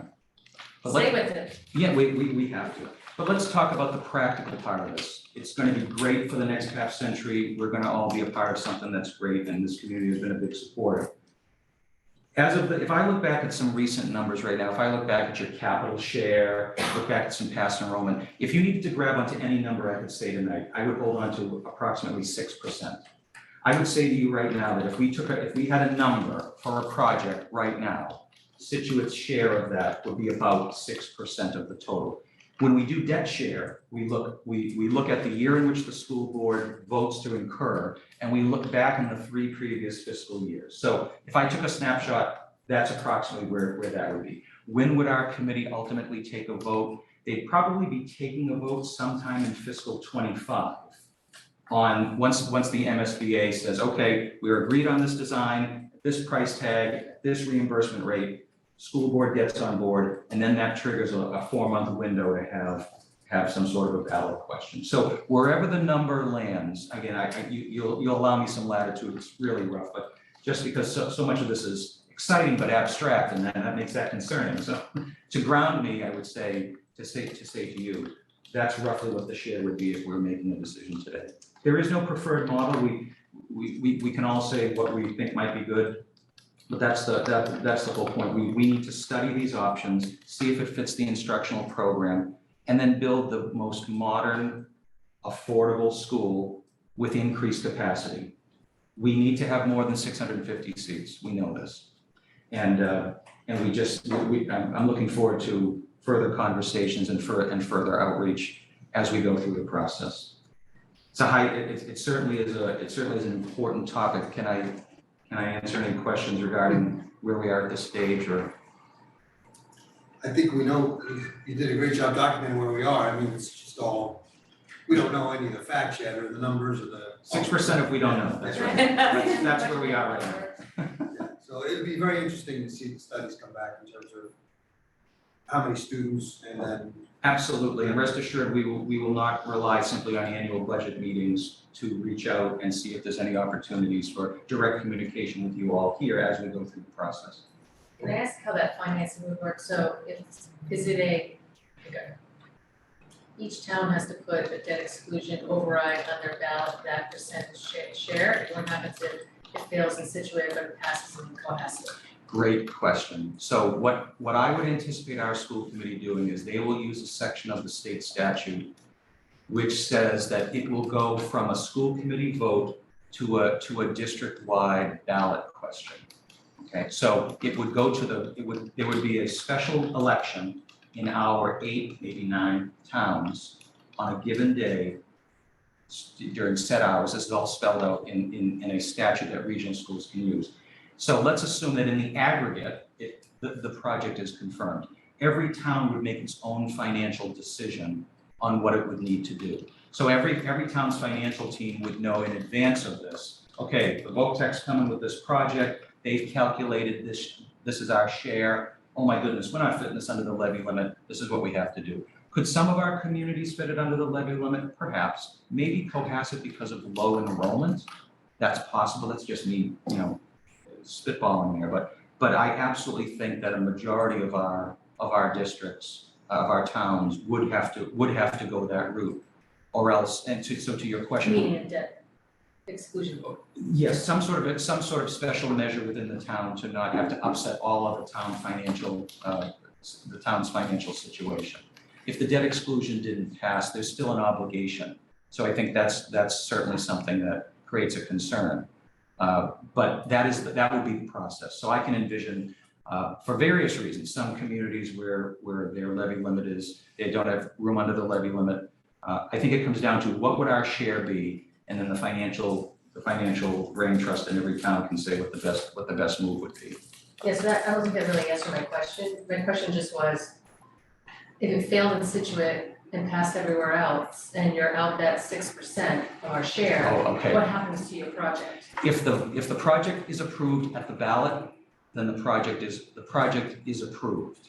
And so the But is town, there an All overriding community- ballot? all communities have to accept it. That's my point, so if what Is happens, it a so is it an $90 all or million? nothing, is it a Yes. majority, it's is a it? majority of the aggregate, so citizens, Okay. yep, Okay, so it's, yeah, so it's a, thank you, got it. So you're just gonna assess us the amount, if it passes, you're just gonna add $200,000 to our annual budget fee, and we have to figure out how we're gonna fund it. in short, yes, we would bring you one number like we always have. But we're not paying you if it's $100 million project, state pays 50 of it. Yep. We pay 6%, we have $3 million debt. Yep. Over 20 years. Then we're not giving you $3 million, we're gonna give you $200,000 a year for 20 years or something. Correct. You're borrowing the money. That is correct. We are, and presuming it's over a 20 or 30-year period. And that would be part of the forecasting, and that would be part of the work we do with our communities as we build toward consensus on this. We'll have to have a side on this. Yeah. I don't want to spend all night on it, but, Yeah, we have to figure it out. okay. Yes. Not, I'm just trying to understand the finances. No, I would much rather raise this topic now than to have it be even a partial surprise or what's involved. So we do appreciate that every one of our communities has its own financial forecast, old debt rolling off, non-school building projects, big capital items. So it's very important to us that we raise this point now, and then once we can get actual numbers, then bring it, more into focus. If I could, Yeah. so in reality, we would not necessarily have to increase our taxpayers' bill. This board could decide how to pay for whatever the debt that's I would incurred. defer if that's the power you have. We could do that, yes, John. He wasn't listening. No, does the board decide? Eventually, town meeting decides. Yeah. We have to figure out how, whatever their assessment is, we have to fit it into the budget. Right, but we could potentially find it within our regular budget, Yeah. not necessarily have to do, when It you do an doesn't- It override, doesn't necessarily we have to require, increase the taxpayers' tax bill. not necessarily. Okay, that's all. Thank you.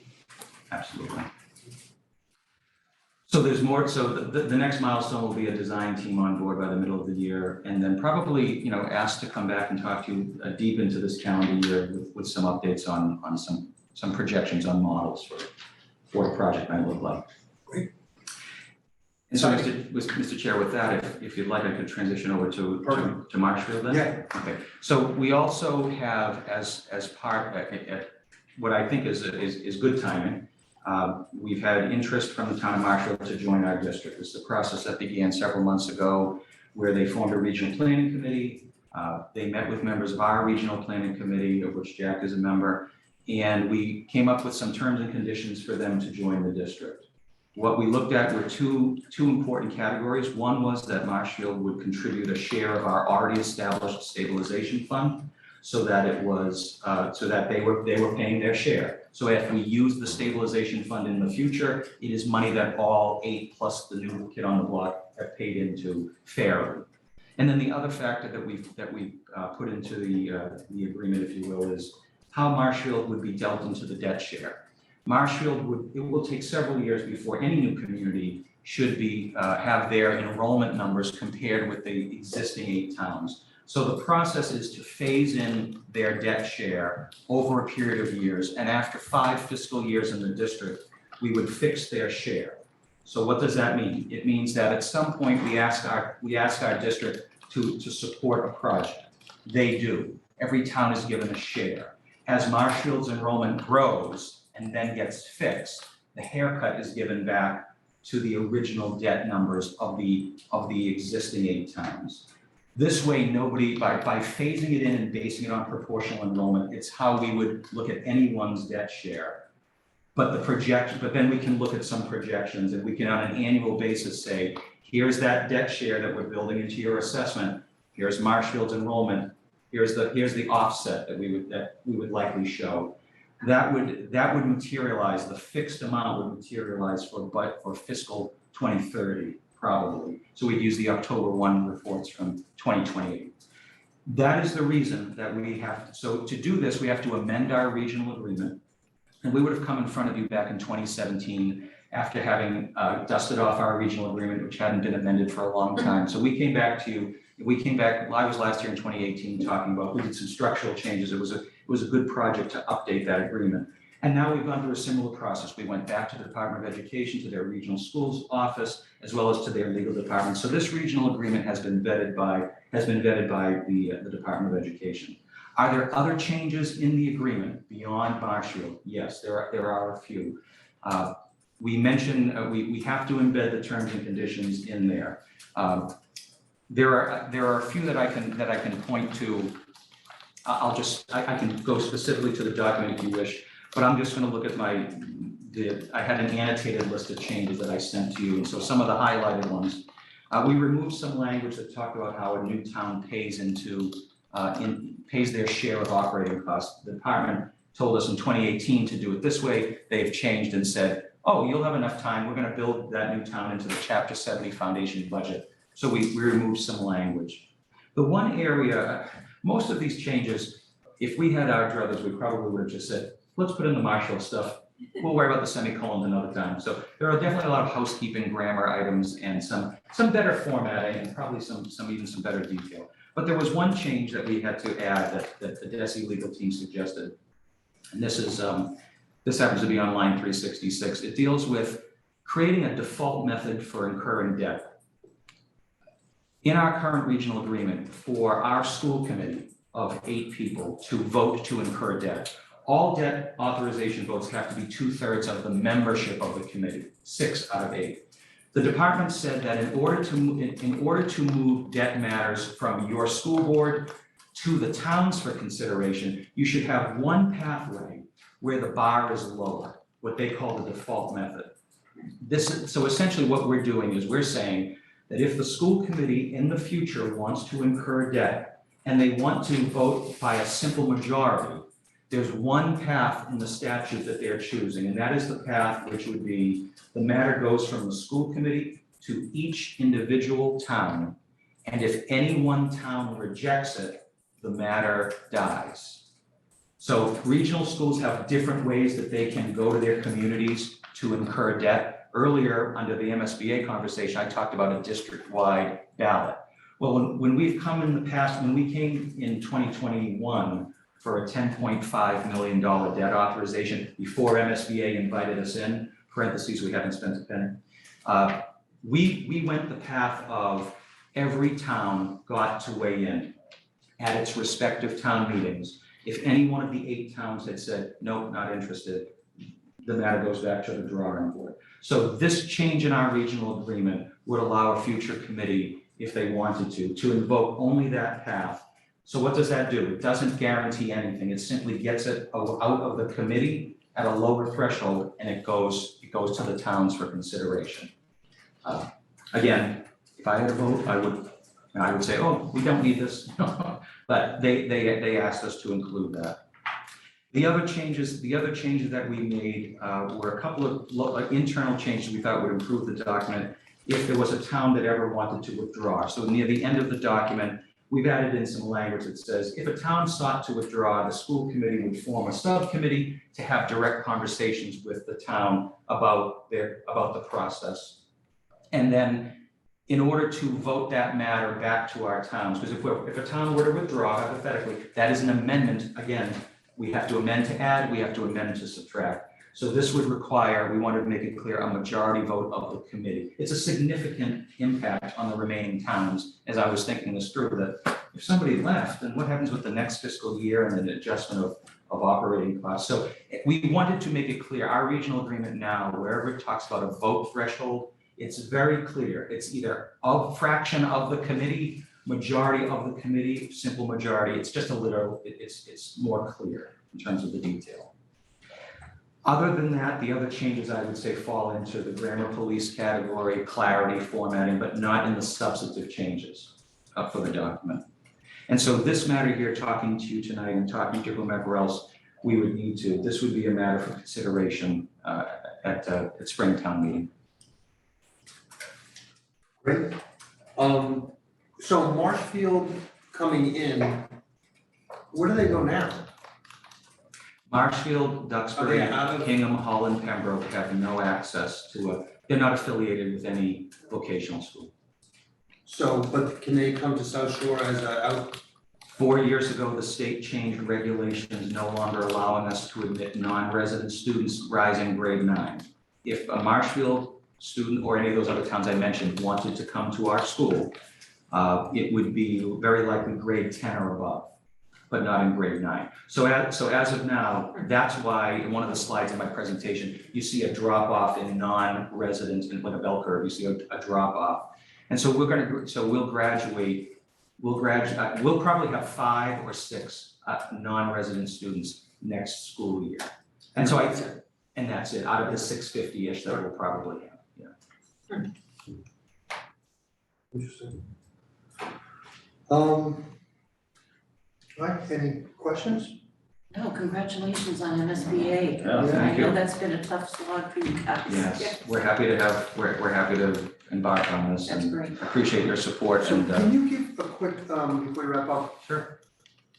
30 seconds on maybe what the Jackie, your board is talking about. What are the pros and what are the cons about letting Marshfield in?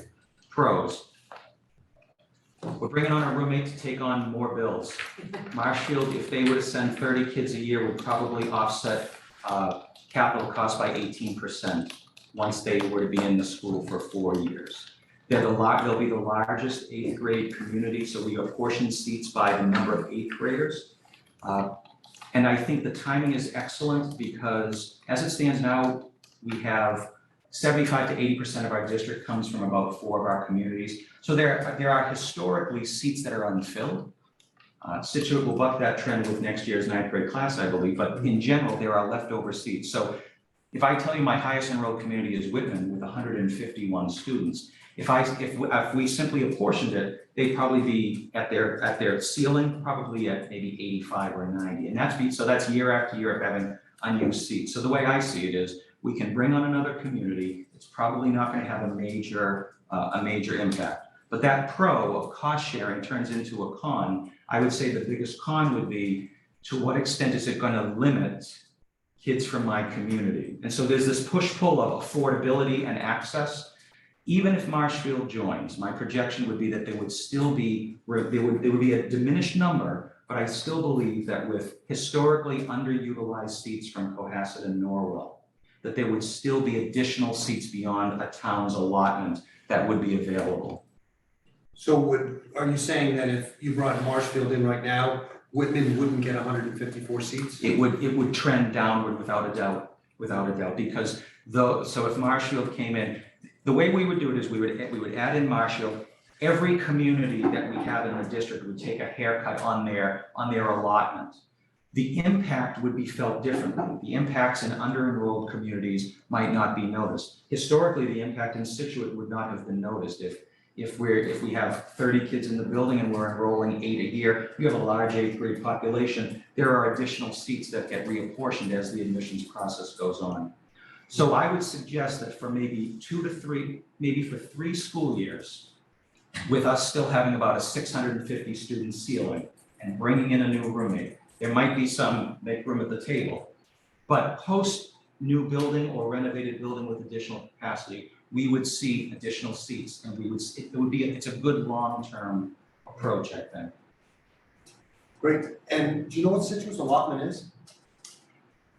I could look that up for you. I think that with 200 and I think your 8th grade numbers were 211. You probably have an allotment, 211 8th graders divided by the total number. You might have an allotment that might be close to 23 per year, but historically, maybe you're filling 8 to 10. So the actual number of children coming. Because 40 is over 4 years, right? You got it, exactly. But again, I think this is a sign of the times. We're seeing in Scituate for fiscal 25, and we've seen in Hanover now for the last 2 fiscal years, that historically Hanover was not using their seats.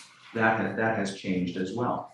So again, it changes when it changes, but looking longer term for capacity, having the ability to have other regional partners share in the costs of a significant capital project, I think the pros outweigh the cons. Cost-wise, but also it's a great program, right? And if we can open it up to more kids, then I think that's, it's just truly a great benefit, so. Thank you. Any questions? No. All right, thank you guys for coming in, sorry it was. Thank you. Hope we helped with your average. Yeah. Check the clock. Great, Thanks so and much. great, Thanks very much. Great, presentation, it was very easy to understand.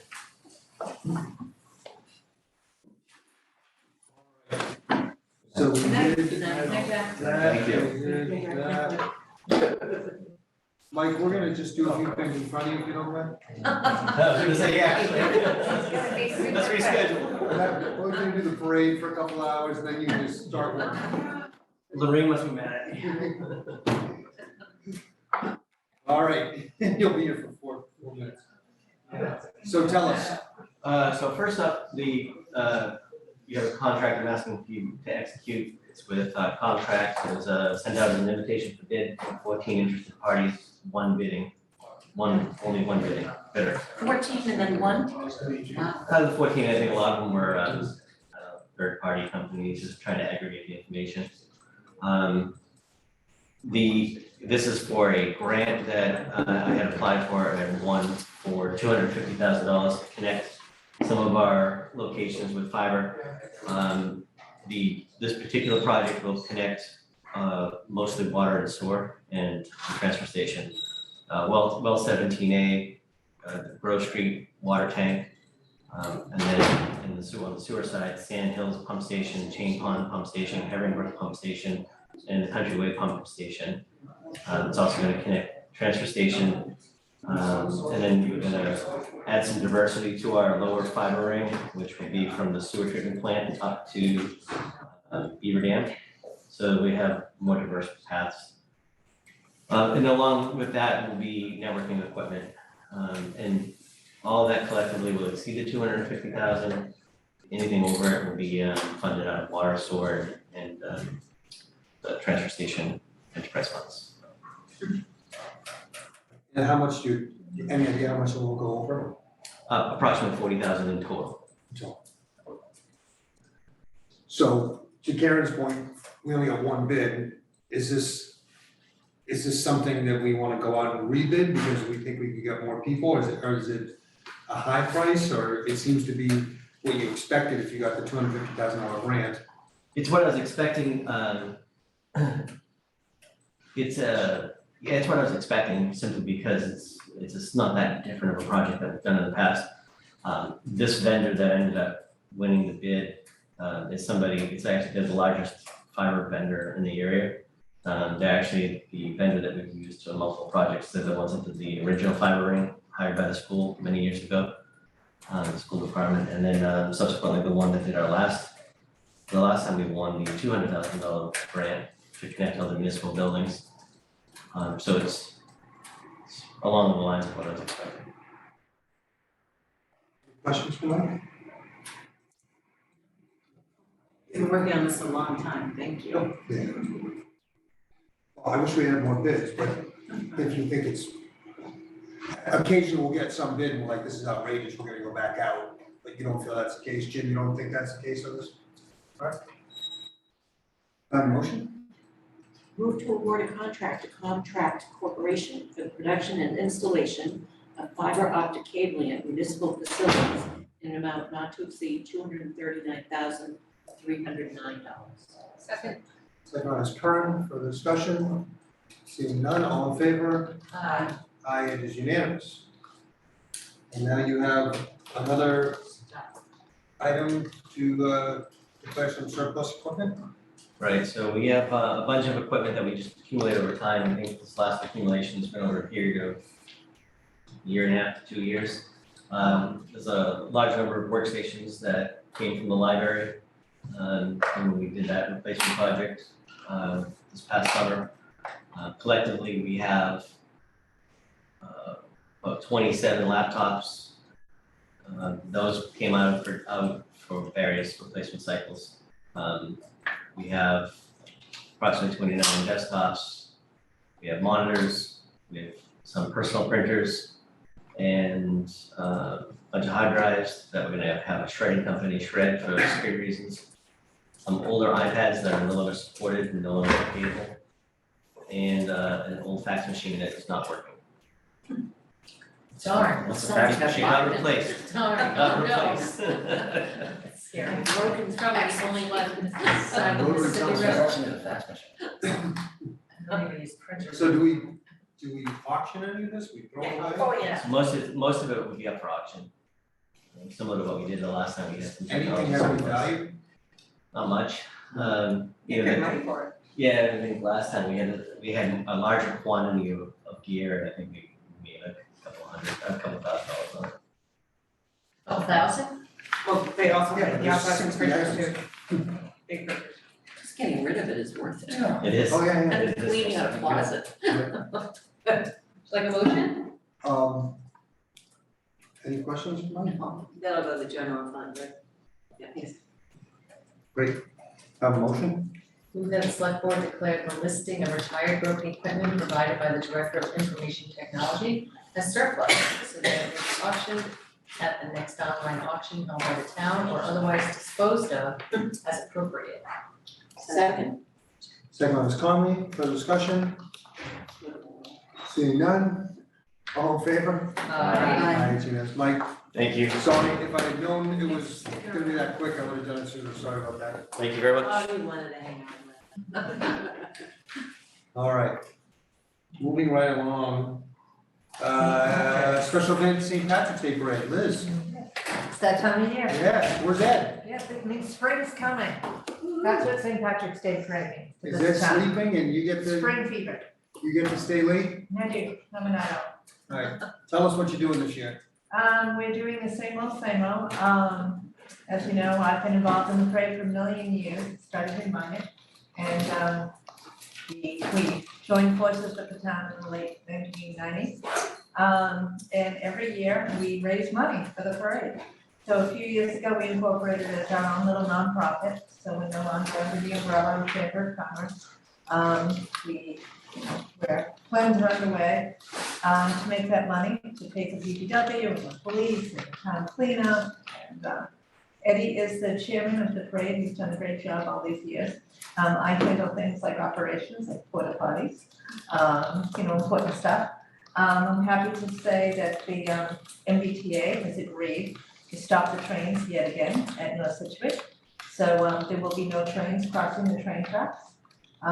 We have shuttle buses that we hire to bring people from the various parking lots, the Scituate High School, Widows Walk. The buses circle around from I think 11 o'clock to about 4 o'clock, bringing people to the designated areas. And we also hire them to pick up any passengers from the train that are not necessarily here for the parade, but they need to get to Greenbush. So there will be a bus waiting at North Scituate train station to bring people to Greenbush and another bus at Greenbush to bring people back to North Scituate. So it just, seems to be a nice courtesy. People seem to like that. Is that new? Actually, we've been doing that since 2016. Yeah. So that's a plus. Same, You gotta jump on that bus. same groups that are gonna be performing in the parade? Same groups plus a few more. Yeah. As you know, the Barker Tavern sadly is closing. So we usually have a big fundraiser at the Barker Tavern every March. We've had Nana's Ball, we've had Roaring Twenties. But this year we're sort of doing it, we're combining our efforts with the Barker Tavern for a farewell party on February 25th. We have some music lined up. Becky and George, I know had a great time at the town party. And they are very pleased to say that they want this to be, a fun farewell, not a wake, for the Barker Tavern. So we are happy to help them with that project. And they are donating the proceeds to the St. Patrick's Day Parade. Very nice. So we're working together on that. So that's a nice boost for the parade. So what's that date? The 25th, February, Saturday night. The parade budget is about 52,000. We do, that's what we raise every year through corporate sponsorships. Those are coming in now as we speak. A big part of our parade funding is the fictitious run for mayor. And we've had many candidates over the years that have had a lot of fun with that. Many have taken it very seriously, and we do remind them all that there is no office at the town hall for the mayor of the St. Patrick's Day Parade. So There's no that's- pay, right? No pay. Working there. It's just a day of, being a VIP and All right. being parade of the ride. And actually, every mayor of this year's parade will become the grand marshal of the parade the following year. So that's kind of a fun perk for those who are interested. Let's run Lorraine, she's not here. Can't defend herself. I will tell. We'll have Yeah, a secret campaign. I So will- like, what happened? There's photos of you all over the place. I will tell Lorraine that you've nominated her. Perfect, thank you. Any questions for Liz? Same group. Same group, we have an amazing group of volunteers who do it every year. Every year we have a few newbies that join us, very much appreciated. Did we It's like get the restaurants to not serve? We've done that for years, they all do that voluntarily, many years ago. Did somebody tell them to do that, or? Many years ago, I've been doing this a Yeah, long we've done time. I wanna say it was around 2004. We had an unfortunate incident, Steve case. And And these are since, some new owners. Yeah. And new. I'm just wondering who Restaurants. tells them that that's we what? can certainly do Okay. that, I can do that. Great. We, the royal we, I will do that. Everyone has been very respectful of Yeah. that, and, it was a terrible incident many years ago, thankfully it was an isolated incident. And so for the most part, we are lucky, it is a family parade. I love to see families out barbecuing that day, it's really kind of a nice way to kick off spring. Good. Well, hopefully the weather will be good. I ordered good weather. Good. We've only had one bad day all winter, so, I ordered Shamrock legs. So any questions for us, Any any questions? suggestions, we're open to suggestions. Now, you guys are well-oiled. I'm doing this a long time. great. Can I have a motion? What are we motioning? Move to approve for a special event permit to Ed Permission. Kelly for the 2023 St. Patrick's Day Parade. This is in your hard copy Oh, backup. yeah, Put I'm that on sorry, I there. have that. Oh, here it is. Parade scheduled for March 19, 2023 from 12 PM until 4 PM. Set up beginning at 10 AM and breakdown at 4 PM. Pending fee payment, certificate of liability insurance, and final traffic and safety plan by Police Department and the DPW. Second by Ms. Curran, further discussion? Just one question. The 6 details from the fire department, 6 details, is that what it says? it says fire department. It's actually 6, that makes me wonder if that might be a typo, perhaps that's for police. Yeah, that's what I'm wondering, so why would the fire department require detail, must be for the police. I'm sure we have, at least 2 EMTs, watching over us. Yeah. But I would be surprised if it's not sure. I think you're right, I think maybe that was a typo and. Just say, As long as it's within the fire and police or not. We have not requested anything unusual, nothing has changed. Yeah, no, I just, there's like, oh, that's interesting, okay, sorry, Mr. Chair. so, And Kelly will be in touch with the Scituate Police and DPW as we get closer. Yeah. To Frankie knows how to do it. all right, all in favor? Aye. Aye, it is unanimous. Okay. Thanks for coming in. Thank you. You've already done the Thanks, Frank. Voyager, so now we're gonna talk about community choice electricity. I see John and Lisa are on Are they awake? Zoom. Yep, I Can you see guys John hear us? and Lisa are there. Good evening, everyone. Hello. So, congratulations, by the way. Thank you.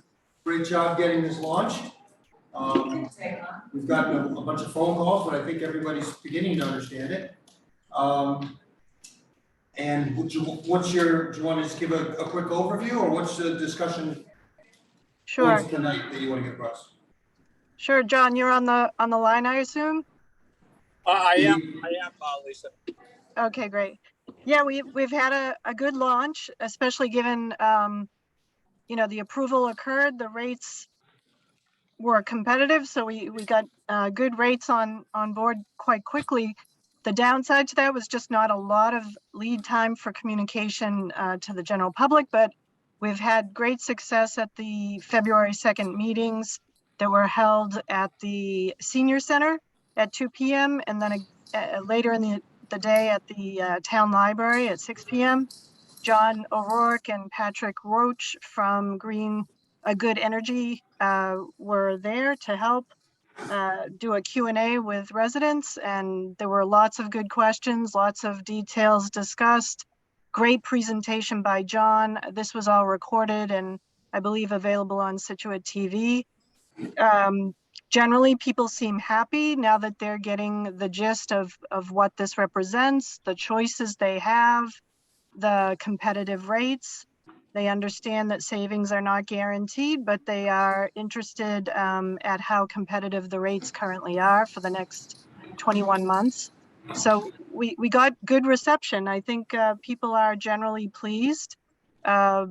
And I will, ask John for his input, but I'm getting a good feeling. What would you say, John? Thank you, Lisa, and thank you, Mr. Chair and the board members for letting us come before you tonight on this Zoom meeting. Certainly, we had the presentation on last Wednesday at the Senior Center, and we had 250 people there. It was very good. The enthusiasm was good. The questions that were asked were really outstanding. We must have had total about an hour and a half. And as we started, Linda Hayes, who was the director, just had to keep putting chairs out because there were so many people who were so enthusiastically coming to the meeting. A lot of good questions. No real Your sound is cutting out, John. we got because of, I think as Lisa said, the enthusiasm was outstanding. And I understand that Patrick's presentation in the library that evening was very good as well. Yeah. So the word is getting out, and people are getting enthused. We've gotten a handful of opt-outs, which is not unusual. That's about what happens at the start of these launches. But essentially, it went very well so far. And as I told Linda Hayes, if she wants to do another session, I'm all for it, and I'll be there. Yeah.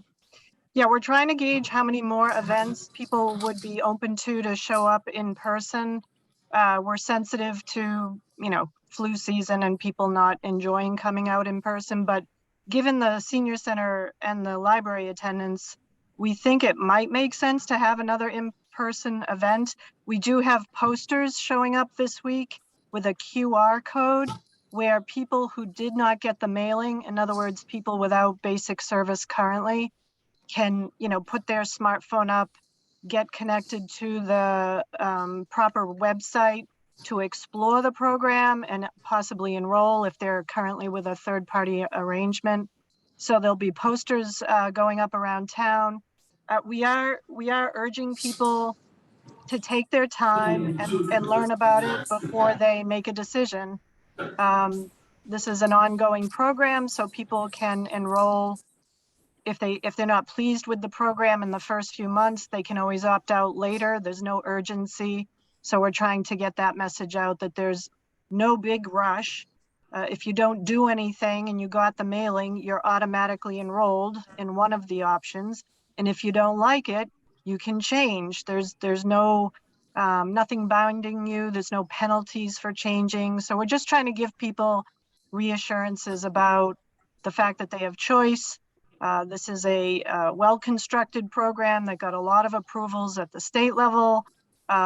Marshfield and Cohasset have the exact same program. So if they hear about this program in those towns, they can also attend those meetings just for education and information. And we may have some fun contests. Some of the ideas are around the plus option and, you know, doing a campaign for people that are real, you know, advocates of renewable energy. They can, you know, give a penny for the planet per kilowatt hour. We may have a contest with Marshfield and Cohasset to see how many plus customers we can get and see which town has more. Just fun things like that. But again, we're just trying to get basic education about the program out. Posters will be coming for the people that didn't get a mailing and want to learn about the program. I know Scituate TV's been fantastic about streaming interviews and the public sessions so people can watch those recordings. But generally it seems like a good reception. I think we surprised people. It was a pleasant surprise that there were such competitive rates. And again, the fact that people have options, they can opt out, they can come back in. That's what we're hearing so far, that generally people are pleased. Great. Well, thank you. I think that's the sense I've heard as well. Lisa, what is the rate? 13? Do you remember what the rate was? It depends on the 16? option, but 1631 is the standard program. 1631 Or and then 1671, and it goes down slightly for the basic program, and it goes up to 17 and change for the plus option. Great. So check your bills. If you're paying more than 1670, you can get it cheaper through the town. And if you want to add a greener option, you can pay up to 17, just under 18. Right, per kilowatt hour. Right. Yeah, and the current rates for National Grid and Eversource are posted on the letter, so there's a comparison for people to see. The current rates are very high. They're in the 20 to 30 cent per kilowatt hour range. Again, those rates change every 6 months, so it's, you know, something you need to keep watching to see how much you're saving or not. But these rates are fixed for 21 months, so that's another peace of mind for consumers. They don't have to think about what their rates are. They're going to be fixed for 21 months through the end of 2024. And Good Energy will be going back out to bid when our contracts come up for renewal in advance of that. So they'll be looking for more competitive rates down the road. So, you know, this is a vetted product. There's no penalties for making changes. And, you know, a lot of hard work went into putting this together by the experts and by research analysts and people that are employed by Good Energy. So I think people got lots of reassurances at those public forums. I urge people to watch those recordings. They're very full of information. John and Patrick did a great job, you know, getting the word out. But a lot of thinking, a lot of time and energy went into this program. So we hope that the majority of the residents take advantage. And Lisa, when does it start? When?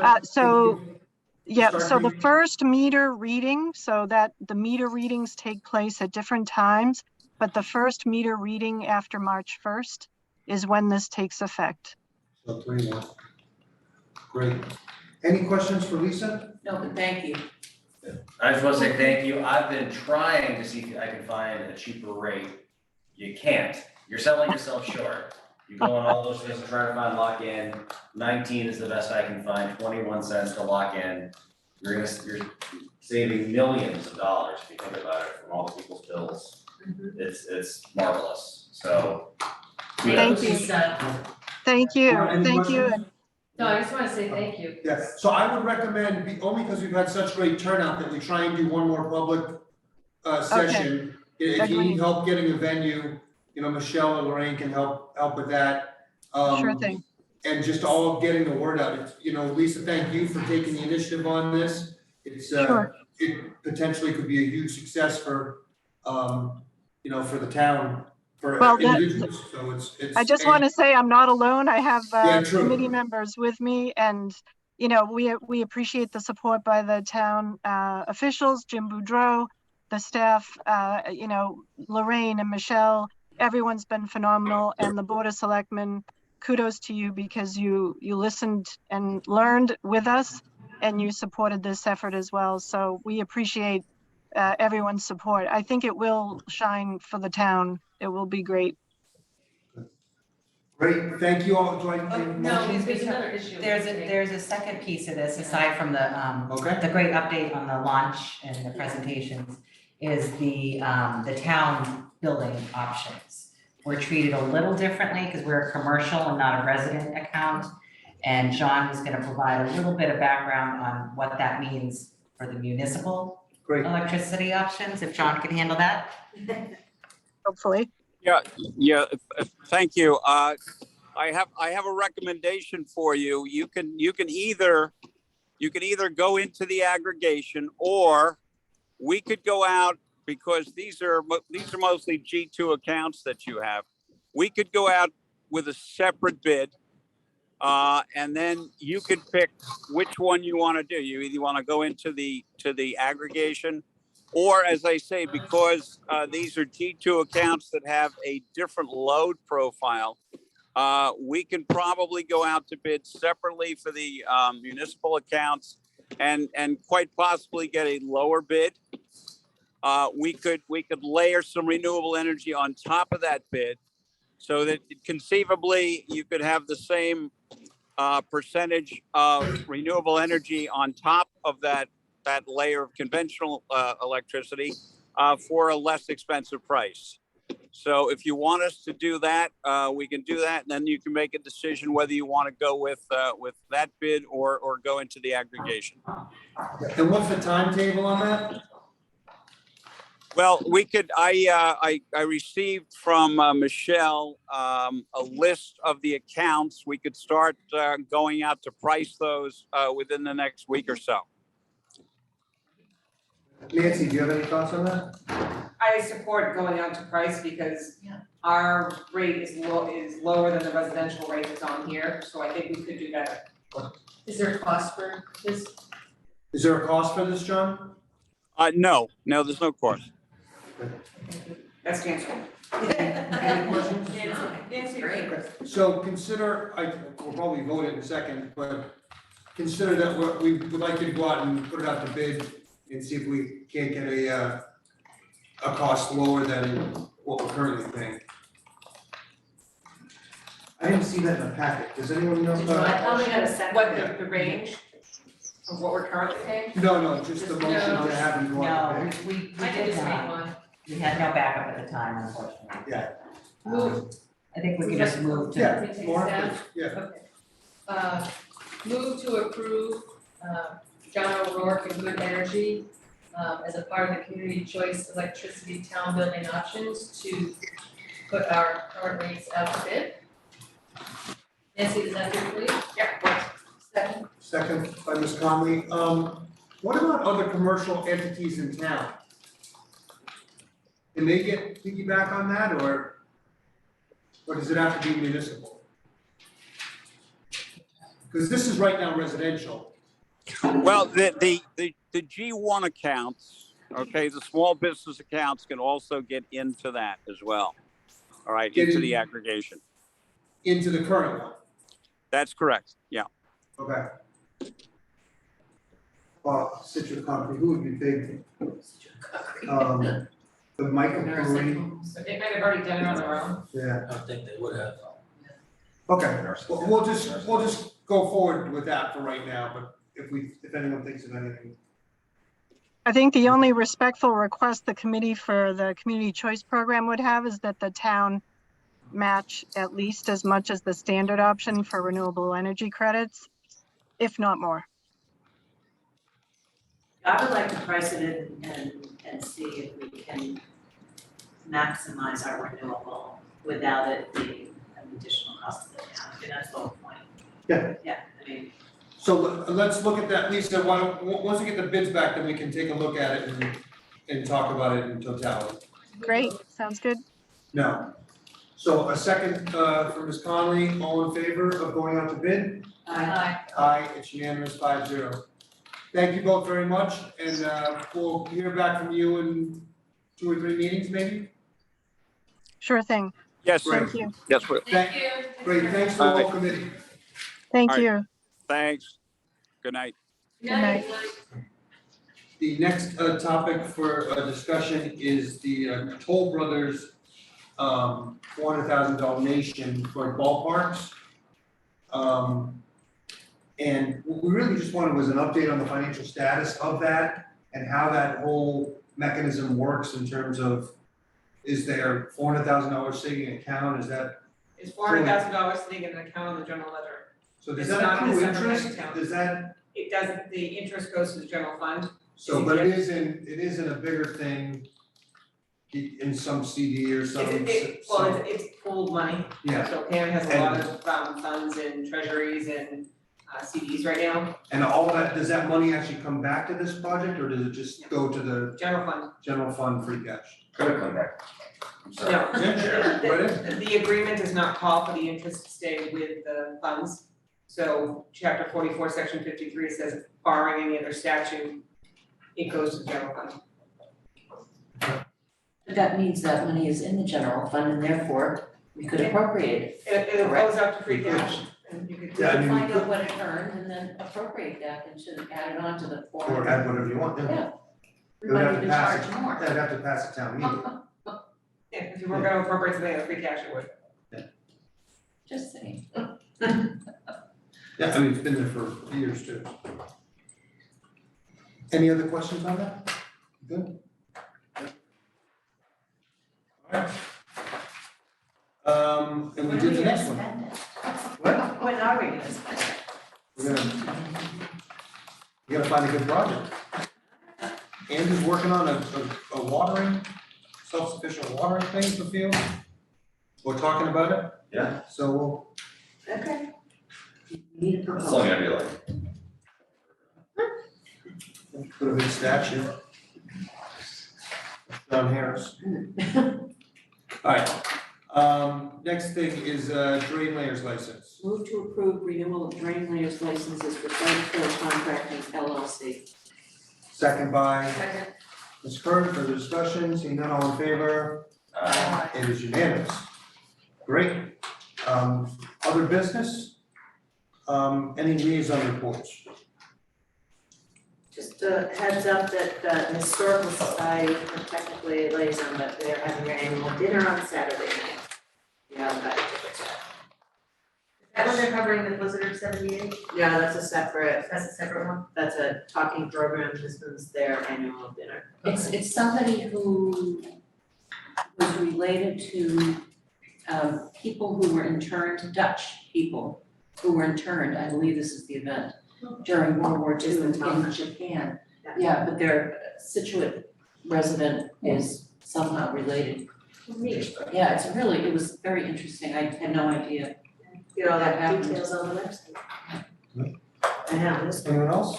This is liaison or correspondence that I met with, spoke with Dave Ball and George said the Cedar Point folks, and they're asking us, because the Army Corps of Engineers are behind on their schedule, to give us a response, for us to think about possibly just writing a letter of support to talk, to talk to the Army Corps. Please either meet with us or talk to us or get us a response. Just saying, you said you would do this by X date, it hasn't happened. What's the status? That's really all they're asking, which is how we're bringing forward to the board and trying to. Can we ask, everyone agree to ask Blaine to draft a letter or? Spelled the J, correct? Seawalls. We're asking about J. They're coming on Thursday to look at the jet. Okay, good. So, Michelle, can you just ask someone to draft a letter to the Army Corps of Engineers about the status of the seawall project? I'm sure Cedar Point has a letter. Yes. That they would be happy to have us sign. A nice draft, Yeah, I bet they do. possibly could already be ready for it. Yes. There you go. Alright, I'm guessing. great. Draft away. The only thing I was gonna add was, Jim mentioned at the start that Maura Kern is resigning as Director of Recreation. Lawrence. Is that premonition with likely to? Maura Dwayne, sorry about that, Maura. And she's done a great job with the program, filled some really big shoes when Jennifer left, and has really just grown the program, got more people involved, trained good people, and we're sorry to see you go, but you're leaving the program in a very, very strong position and in good hands, so best of luck in your retirement. And we'll see you in a couple weeks. Good, well said. All right, can I have approval of some minutes? A motion? Sure. Move to approve, to accept the minutes for the select board meeting held January 24th, 2023. Second. By Ms. Canfield, further discussion?